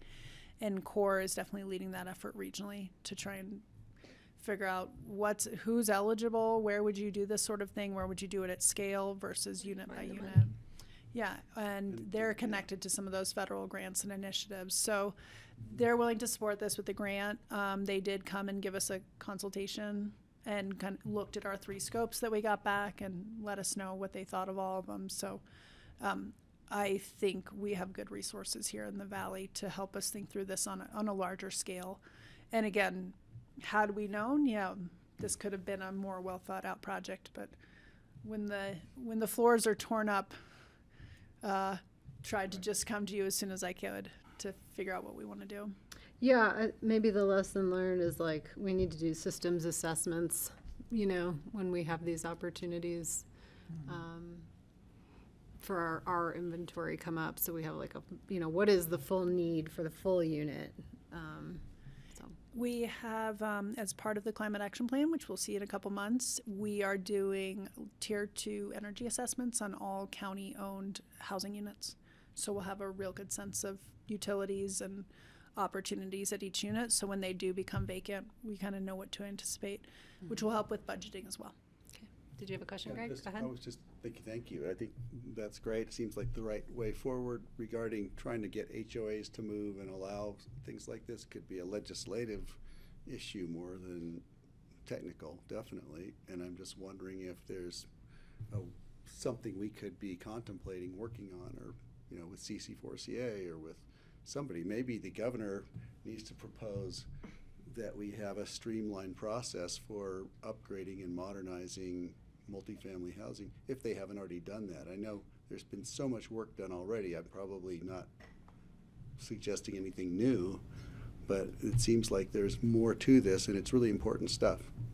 And yes, it's expensive at the outset. Everything is. You know, every new technology is expensive at the beginning.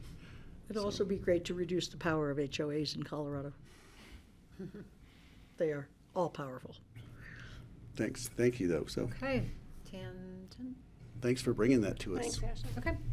Thank you. We'll You'll see the hear- supplemental in March See you and in get March. some Yeah. debrief on what we learned. Thanks so much. Have a good Okay. time with Jim. What was that? Have a good time with Jim. Oh, thank you. yeah. I thought you said enjoy your private gym. I know. I have a good Yeah, time at the yeah. gym. I was like, Thank you great. for that. I'm gonna go to the gym. It's a perk you're getting this year. All right, let's see if we can make up a little time. We're running 15 minutes behind. So we'll take a look at future agendas. Yep. And yes, John. Sorry, it's jumping in there. So just have a couple items for you. Just want to let you know, Eagle County did confirm that April 22nd will work for them for April, yeah. For a joint 2025. meeting. They are going to come here. It'll be So a ski day, will it? that's not going to be their ski day. But they do have a ski day planned, though, so you're not missing out. We're working with their staff to see if they can be here at noon, in which case we provide lunch and then start our joint meeting at 1. So just to That's let you. Earth Day. Is that Earth Day? Oh, yeah. John, can I ask a question? Yes, Just go ahead. regarding that, getting together with Eagle County, I think I'm anticipating we should be contemplating a celebration about Three Meadows with them, and a site visit that's pretty much, it's closer to them than it is to us, but not that much, and it's kind of an equidistant place. We might do something in the spring. Just a thought, just to keep in mind as a cool place to do a joint site visit, or Be a good place for a picnic, right? That'd be yeah, so April's a little bit too soon, Yeah. but still worth thinking about. Well, I think that'd be a good thing to chat with them about too, and maybe having a celebration once it's in our hands and we're planning for it. Great, thanks. I know that I think, moved up a retreat prep conversation for, I think it's a couple weeks from now, but I did want to just kind of review some of the retreat locations that we're looking at, just to get some feedback, about what might work, or if there are any non-starters for the board. It'd be good for us to know now while we're planning. So right now we have 4 potential locations that we're exploring. One is Toklat. Yeah. I think our concerns there, if it How do you really snows feel, and Patty? such, and Well, it's just, it's a ways, yeah. And so that would be the Newly renovated. this is why I wanted to bring it up, is it's newly renovated. We're going to be talking to them about the ability to get food and that sort of thing. So that discussion is happening this week. Is it a one-day retreat? 2 day. 2 days. Yep. how to get there. Yeah, it's a little bit farther out, so that's why I wanted to bring it up and get some feedback from the board. We have contacted Aspen Meadows, which has been a traditional place for us. They actually haven't responded to us yet, so we're still waiting to Change hear in back from them. management at Aspen Did they have a change of They management? did. Oh. We are also waiting for a response on cost and facilities from the Viceroy and Snowmass, so that'd be a Snowmass location. And then there's a Mid-Valley location, the new Hoffman, that opened up, has a conference room and does meals. What's that? Yeah, we would be in Eagle County, actually. So we'd be really retreating. We'd be out of the county entirely, but just... You want to put Bayou on there? What's that? Yeah, what the hell? And we can continue Might as well researching say all of these, but what's that? Mountain Chalet? I don't think they're they're still available closed. yet. They're still under The construction, Molly? yeah. They have a nice meeting room. The Molly Gibson does? I like the It's idea. the of Molly, John. Oh, the They Molly. don't call it the Molly Gibson anymore. Well, I just can't keep up with all the name changes. I mean, the Molly would be great because it's easy on the bus. It'd be really great not to have it in Aspen or Snowmass. I'm The gonna- county goes lots of places besides Aspen. I'm gonna support, I'm gonna support Toklat Let's because it's see. new. Okay, I so like we the have idea of I've heard 4 different things from 4 different board members. I'd be happy with Toklat, Hoffman, or Aspen Meadows. The food at Aspen Meadows is killer. Okay, is there a particular order of that? Maybe No. we'll start with, I'd, okay. I'd go with whichever one everybody else chose, any one of those 3, but I'd rather Okay. not do What's a your second choice downtown after the Aspen Molly? hotel sort of I'm thing. good. I mean, again, Anyone? they're all You're ambivalent? Okay. indifferent. Indifferent.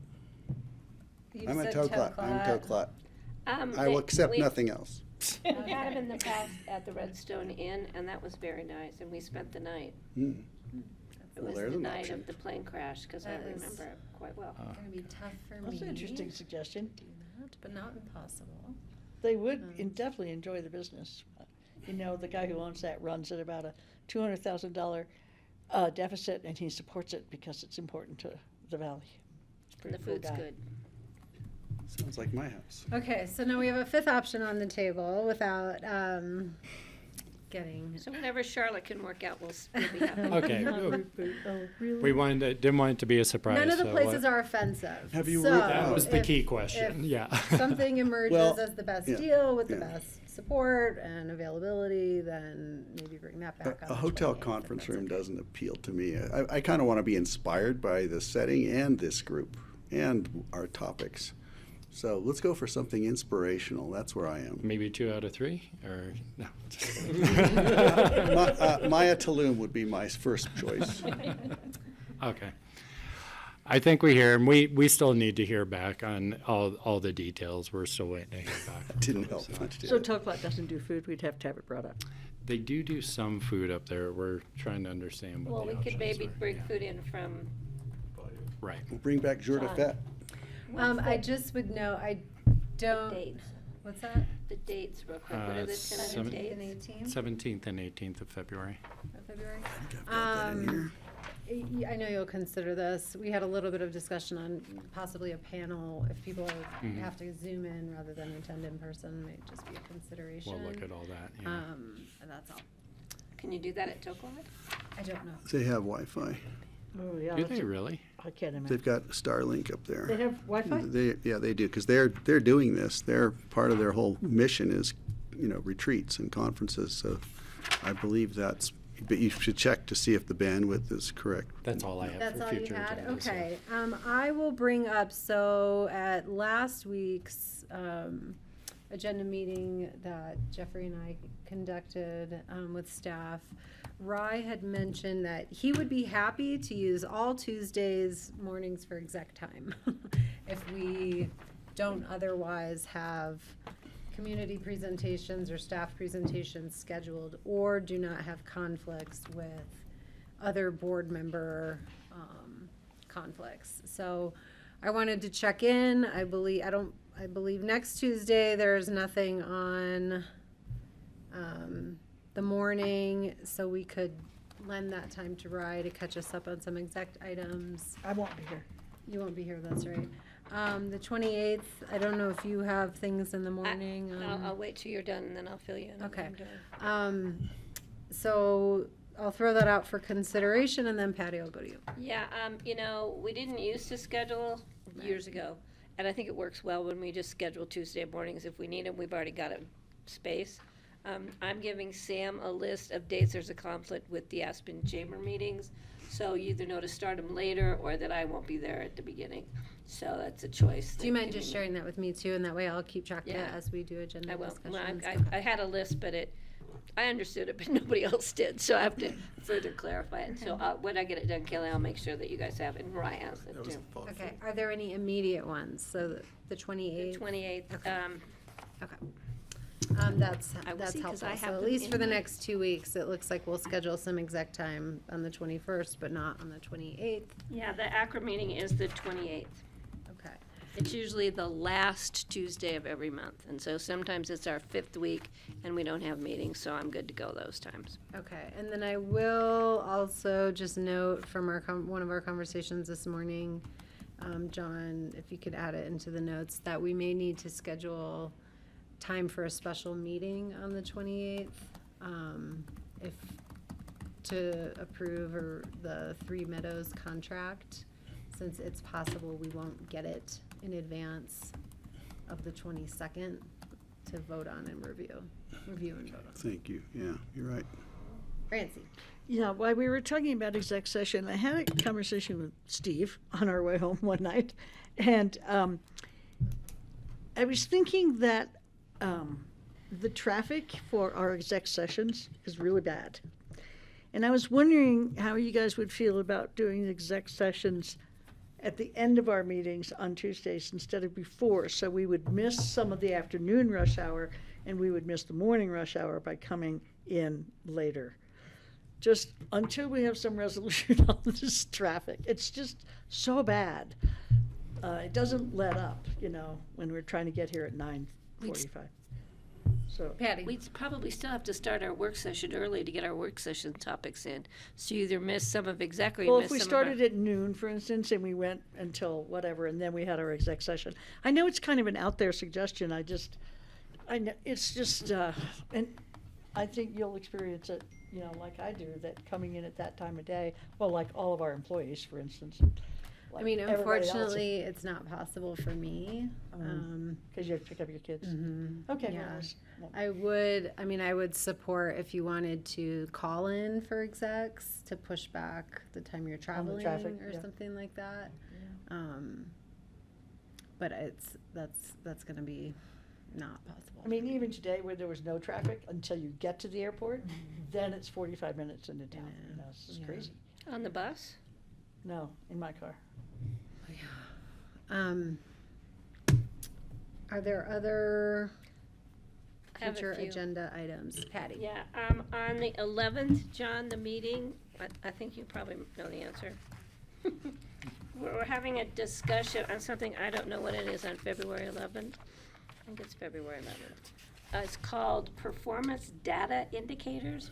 What the heck is that? Yeah, so this is a little bit of prep for the retreat, and so it's going to be more like those community data points and stats that sometime in the past we've gone over in the retreat. We're doing them differently now because during COVID we started picking up like economic indicators and activity indicators that we've Checking like continued to unemployment track. or employment rates, all that. Yeah, picture. yeah, all the demographic, just to kind of paint a data picture of what's going on in the community ahead of the retreat.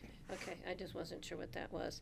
And then the other thing is we have two discussion dates scheduled for the mini retreats. Are we having mini retreats on top of our, or is that mini, M-A-N-Y retreats? Yes, both. But it's- many retreats. So we're not having a mini retreat, we're having just a retreat in February. And we Yeah. have two discussion dates scheduled at work session? Yeah. Okay, and that's. On the 28th and the 11th, right? Okay, that's what you're okay. And then this joint meeting with the city, I didn't find a discussion date for topics. Do we have topics? We may not have scheduled that yet, but the what we had talked about. The homeless shelter issue? We're going to discuss the funding of that? Thank you. Not the funding of the homeless shelter issue so much as the strategic planning process we're going through and trying to get the city more engaged in that broader conversation and solutions going We were forward. supposed to, at some point, talk to them about funding opportunities. Well, we did, and Didn't get very far? at the joint, so at our last joint meeting, we had presented the homeless shelter and kind of the funding request, and at that time, what we were told was that those dollars had been repurposed to other homelessness efforts within the city of Aspen. Those are? I think they're more associated with dealing with the impacts. Design features to Yeah. dissuade. Otherwise known as hostile public use. architecture. So we're going Yes. to do a living lab. Now, I know the mayor had contacted me and said they were still interested maybe in doing some funding. We had already gone through the IGA process, and we think that the bigger conversation is really around this strategic planning and next steps, in hopes that we can bring the city into that process. And, being a partner both in funding and programming around that. So we're going to bring in Summer, who is here, kicking off. We're going to bring her back for that joint meeting to talk about the work that they've done to date. Because and I next think steps. funding is critical, and I think we should have the Well, city it'd as a be- partner, whether or not it means we have to open up another IGA or add them to the IGA. I don't have a problem doing that. I think the funding is more important. But that being said, And we do have prep time next Tuesday. Oh, we do. So I I'll didn't see talk it. to Tori. And I would Prep time for say topics. that the hospital in Snowmass Oh, yeah, did that's right step there near up to fill the gap when the city did exit that partnership this last and season. are we going to at some point, because I think with the election in March, I don't know if anybody else is getting calls about what the county's position is on the interns. And I said the county. Well, the I would BoCC like to get a report from them on the results of their survey at our next meeting. Sorry, you just interrupted Patty. My while mouth she was still finishing. talking. Yeah, yeah, I'm yeah. so sorry. That's okay. I think we need to have, at some level, a discussion. For me to say to people, well, the BoCC hasn't discussed it, we really haven't. Yeah. And I don't know if a joint meeting is the time if it's a structured discussion, not a disagreement between city board members, or I just think we need to get some idea as to where we might stand. Well, there's a couple of ways we could approach it. We don't necessarily have to do it in a joint meeting. We could bring, information about the record of decision and kind of the history with the EOTC just back to you all, and ask you if you have a position or follow-up questions or we probably have questions. yeah. And it may be better for you to have your own conversation ahead of going into it, because I'm not sure That's fine, John. anyone's agreeing at this point Yeah. about what the next step really is. But I do that would think be it'd be fine. appropriate, and we could ask our staff to prepare that. We could leverage information that the city has been producing as they've been analyzing it. Their memos are all public, and That'd be great. they've been really transparent with that. And then really, more than a facts-based question, I think it's a values-based kind of conversation for you all that we need to start. It makes sense to schedule that in February then, given that the election is in March. Yeah, that would be terrific, Kelly, thanks. Francie, yes. Yeah, on future agendas, EOTC, do we have anything out there for EOTC? April. April. April? After the election. After the so election, yeah. okay, thanks. Did Aspen approve the EOTC budget for Yes. 2025? Yeah, we went back That's a and good question. had a, No. They really, I think, we didn't have the prep meeting. We understood that was something that the city didn't want. We had misunderstood that apparently, but we did go back and Linda, we presented and they were good. And they approved it. Thank you. Thanks, I'm good. Okay. Any other items? Jeffrey, as your first work session, are there presentations or topics that you hope to discuss in the coming months that, I'd be happy to start populating a list that we revisit? So yeah, my number one request would be, I actually did attend I know this is not open discussion, but it is answering a question. I did attend the Senate House open house last night, which was Dylan, et cetera. And a lot of the questions from this valley were around Highway 82. So I would love an overall transportation conversation, because it seems like there's fingers being pointed back and forth between the state highway and local jurisdictions. So I think it's beyond EOTC. I think it's RAFTA, CDOT, Pitkin, and sort of the service level. And I think we owe the community a sort of overall transportation plan of what we're doing and changing. I know that was the Louisville left, whatever the conversations were last year. Some of the improvements that we'll see in 2025 should come out of that sort of transportation. So maybe it's Brian Pettit and Andrew. Andrew Knapp or Andrew Linda Knapp. DeBreeze, because she's in transportation. So really just, and I don't want to wait another 6 or 9 months for the annual CDOT meeting, I guess would be the direct answer to your question. Okay. So transportation is the theme, how we bring that forward in a work session. I look to this board and say, help me, guide me in that question. Yeah, I think we're all in agreement with you on that. Yeah. Did you see that Elizabeth Velasco's, one of her 3 bills that she put in was about Highway 82? I heard that on the radio. Interesting. I think we need to flesh out a little bit more, but Yeah, we can do and, that. and fair, but. Yeah, I think a lot of it is information you have not been privy to that we have and we've discussed, but I think the community needs to hear it again. That's what I'm asking at the end of the day. Like, I know there's a couple improvements that will take place on Highway 82 and But what the where sheriff's people office aren't doing. hearing it. And the call last night with the legislation looked like everyone in the valley was complaining to the state because it's a state highway. That was my read last night. It is a state highway, and that's who they should complain to. But they were really defensive. So the representatives and senators were defensive. So, yeah. Are they gonna change it to Dickey County Highway 82? I don't know. So it's an overall, please to put it on Yeah. the future. Yeah, and I guess yeah. we should flesh that out a little bit more. It will be interesting if this elevates as a board priority out of the retreat. I'll just look to John. And we'll have some other opportunities, I think, with the RAISE grant and the work we're doing at the airport to link in with some of our partners too. Okay, others? For Open example, discussion? I'll just, Yeah, please. like Dustin Moore, who came today, feel free to present them to us during this time, and we can see if there's board agreement to get things like that scheduled. I have one. Yes, Greg. I've been contemplating this since the election. Would anybody be interested in having a conversation about how we might have an influence on election finance locally? And do we have any influence? Could we pass a resolution regarding election finance rules? I'm thinking about dark money. Yeah. And I'm just wondering, I think there's I've never seen as much dark money spent as in the last election, and I'd like to try to nip that in the bud if we can in any way, but I have no idea.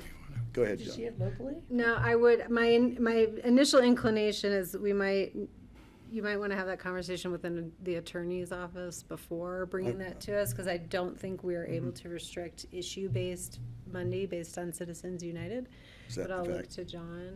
Yeah, so there's 2 places right now. You've got the charter, which would require a vote to change in terms of finance, and that's really around individual campaign donations. And then you have the Supreme Court case, which has determined issue funding and such as a matter of free speech. And so we'd want to explore that with the attorney's office.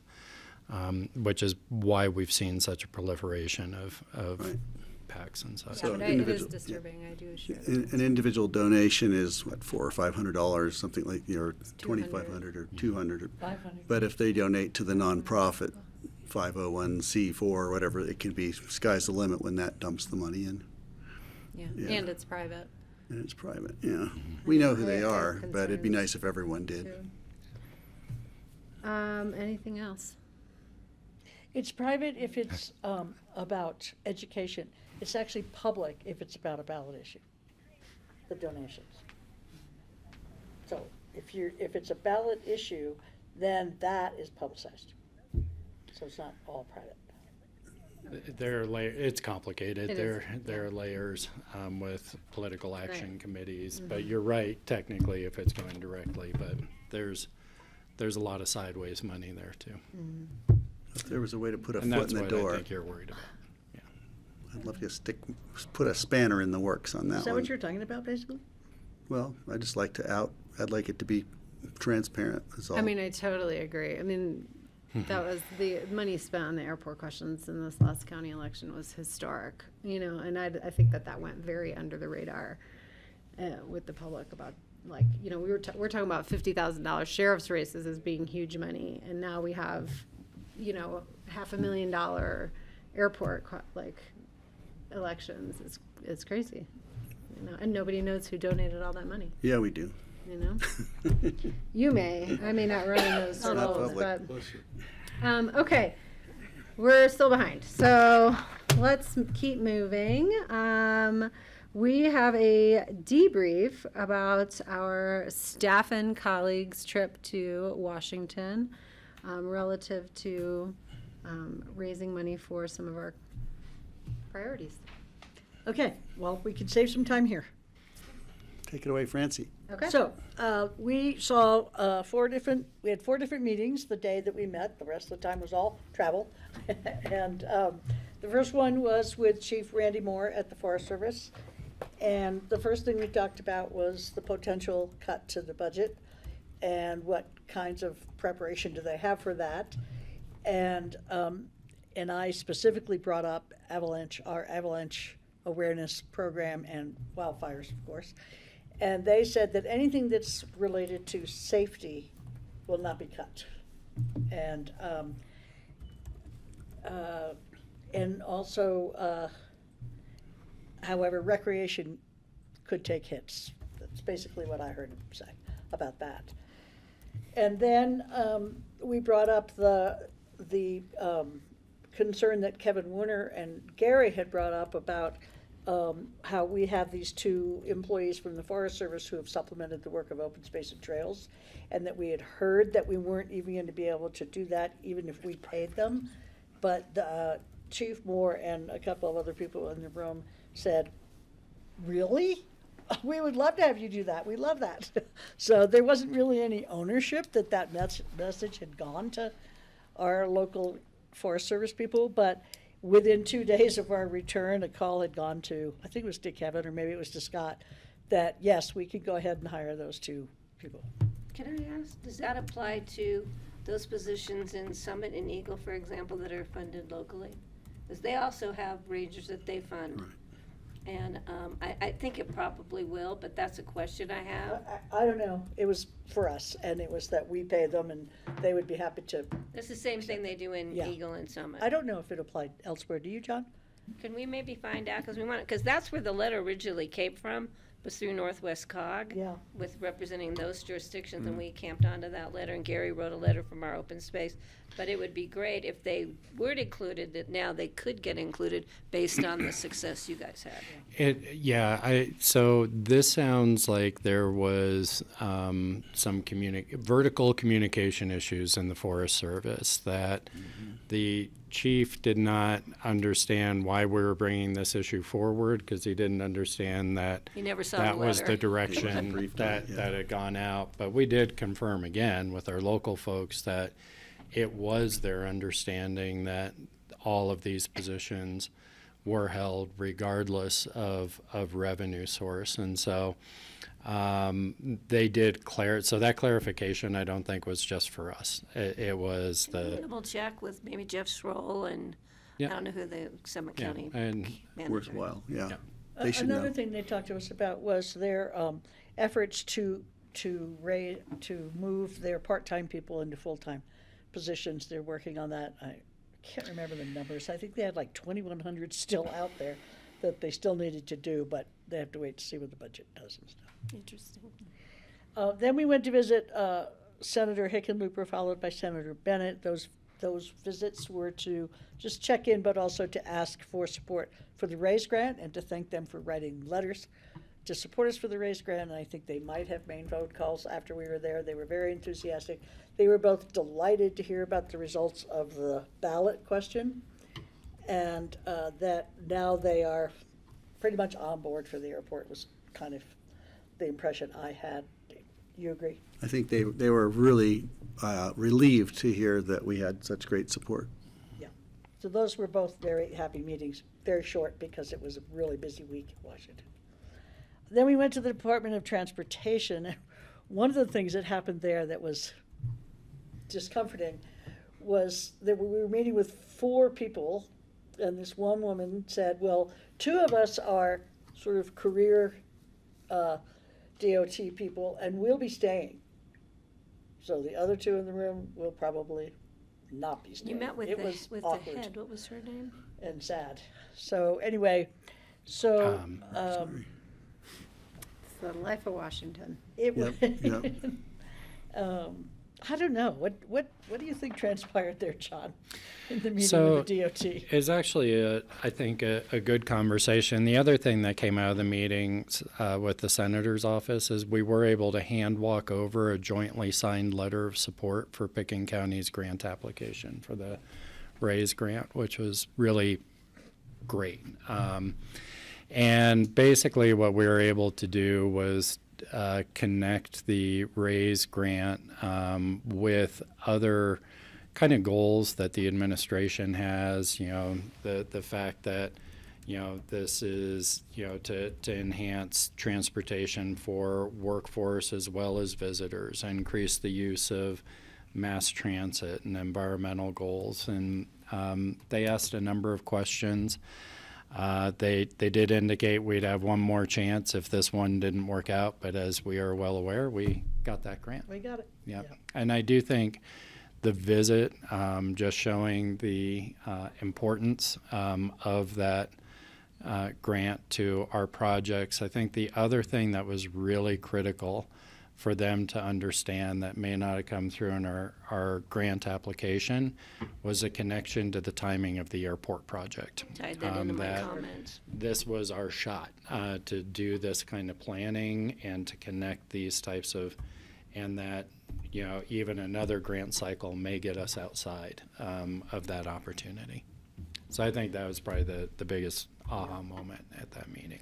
Yeah, they were very interested. I was mentioning the effect on the quality of life for our workforce with our transportation issues, as Jeffrey was pointing out, and how this is one step towards alleviating that.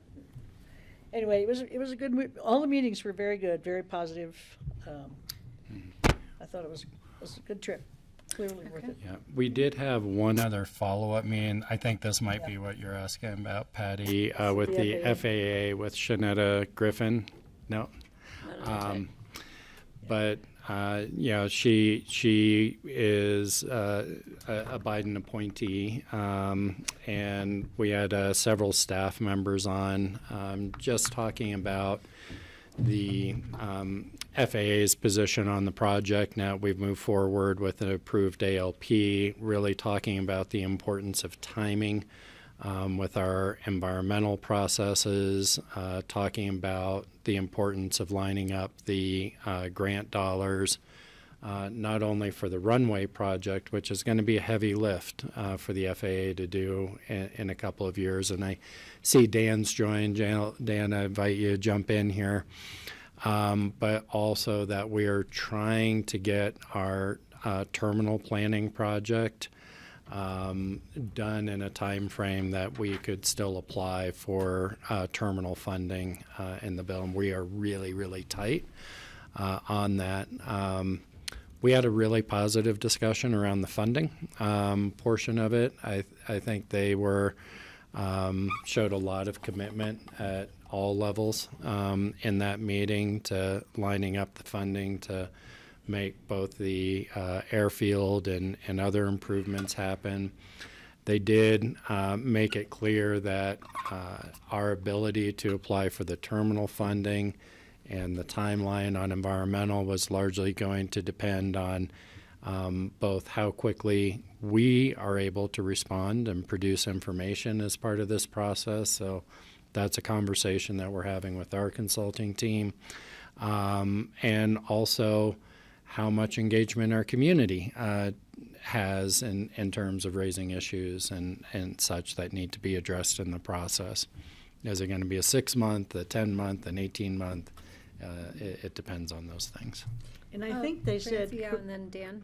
Oh, I'm sorry. Correct me if I'm wrong. I think they said that when we go to apply for the funds for the runway, we need to have everything ready to go. Like, don't come in without being ready. So you have to have your design ready and this and that, so that otherwise they'll pass us over and that'll be that. For the terminal, yes. What For did you the say, Dan? terminal. I'm sorry, for the terminal. They want us to be shovel ready. Oh, I thought they said that for the runway as well.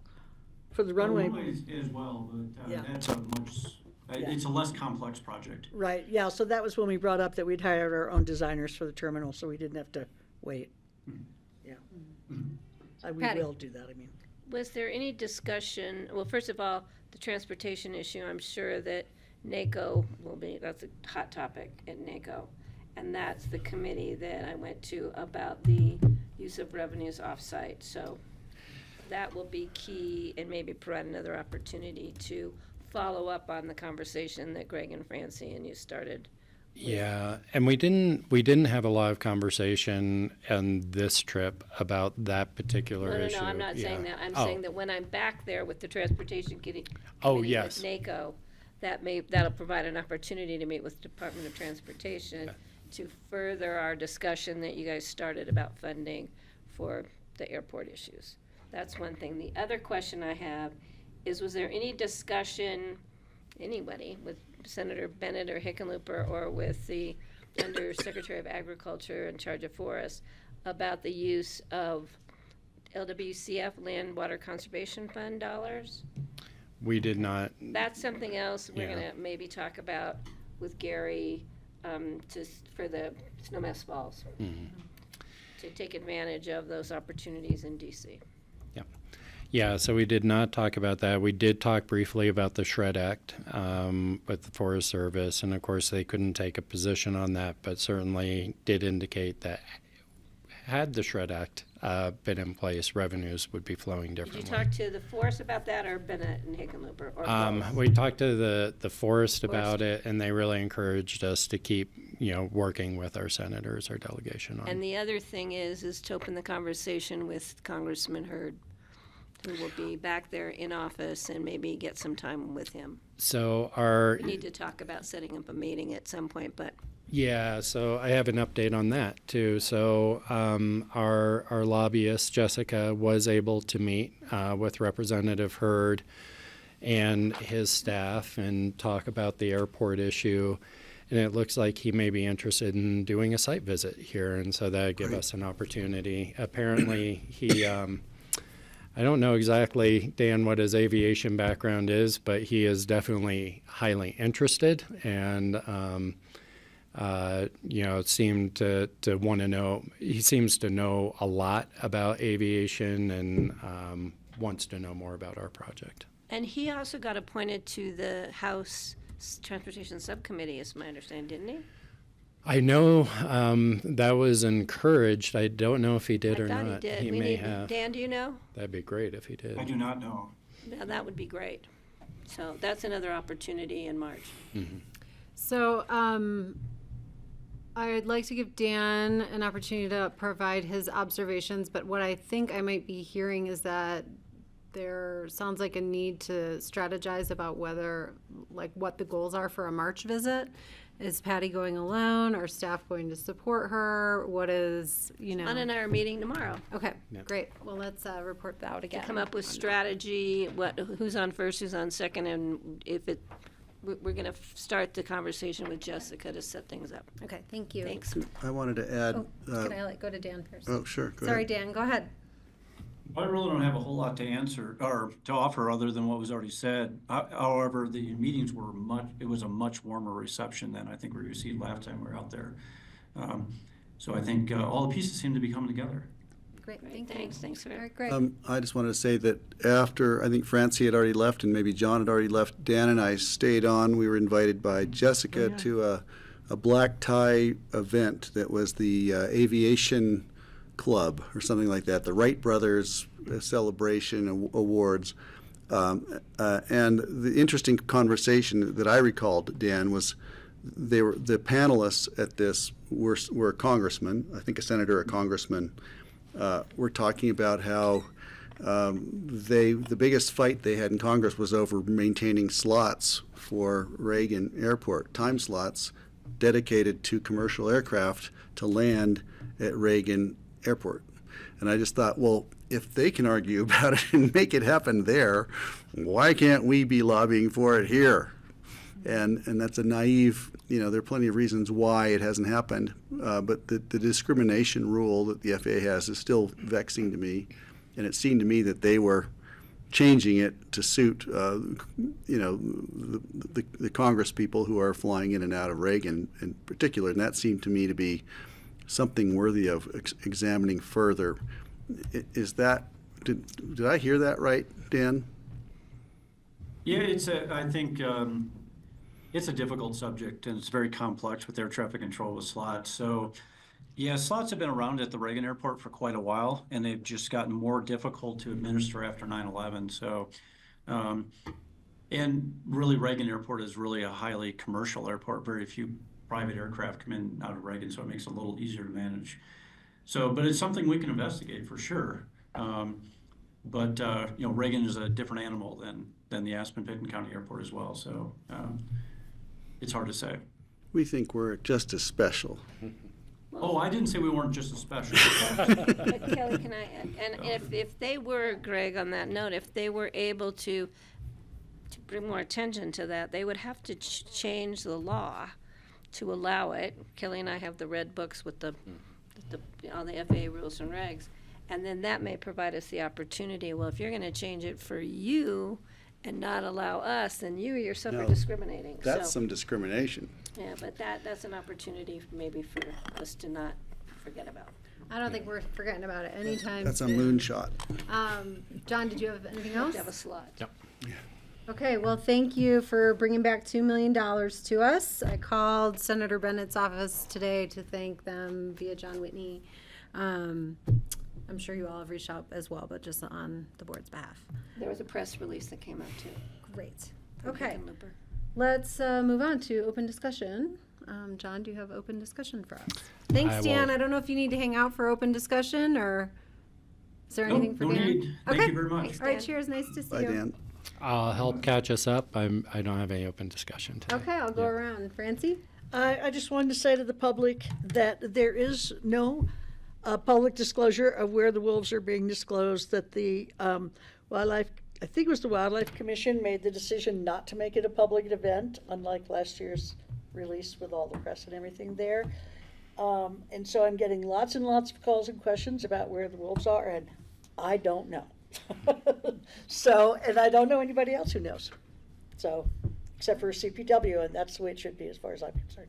So protect the wolves, protect CPW employees, and protect us from whatever. So Thank you. that's all I have to say about that. Jeffrey, open discussion today? Good. Thank you. I don't believe I have any today as well. Greg? Only that we had a RAFTA First Last Mile Committee meeting yesterday. We were celebrating RAFTA's riderships over 5 million, 500,000 miles driven. I asked them to quantify that in carbon emissions to see how much carbon emissions have been saved by people riding instead of driving. And RAFTA's doing great things. And they're such an asset to the community. And I just wanted to say thank your bus driver when you get a chance. The RAFTA drivers are driving in inclement weather. They're being safe. They're getting people to places on time as best they can. And we have a phenomenal bus service here. And I just wanted to give kudos to them from my view over here. Thanks. Appreciate that. Thank you. Patty? Yeah, just real quick. I did, as I said, I followed up with Brian Pettit about the TPR and this legislation. He said it's not as frightening as I may have thought, that it really won't, he's looking into it further. We're going to keep an eye on it, was the decision Brian and I came to was, let's just see if it gets tweaked or twisted or however. But right now, it looks like it'll just separate the funding out. It might not reduce our funding, but we're not really sure about that. Because if they create another district, it may lessen the amount of funding we get to play with on this side of the mountain. And we don't want that to happen since it's been working well. So Brian and I are just going to follow it carefully and see where it goes and if it gets amended, et cetera, if it gets to that point. So I'll keep you guys with CCI, because CCI, it's one of their top priorities for legislative action. So we'll keep an eye on it. Great, thanks, Patty. Okay, I think that's it. Thank you, everybody, and we'll see you next Tuesday, the 21st. Hopefully somebody will let me know when the STR discussion starts on Tuesday. Give me a text, see if I can get on. Okay. It's during our strategic planning meeting, so I don't know if I can. And we can touch base ahead of time if you want to share some comments with me. That's fine. All right, Well thank you, done. everyone. Good night. 3 minutes early. Well done. Great.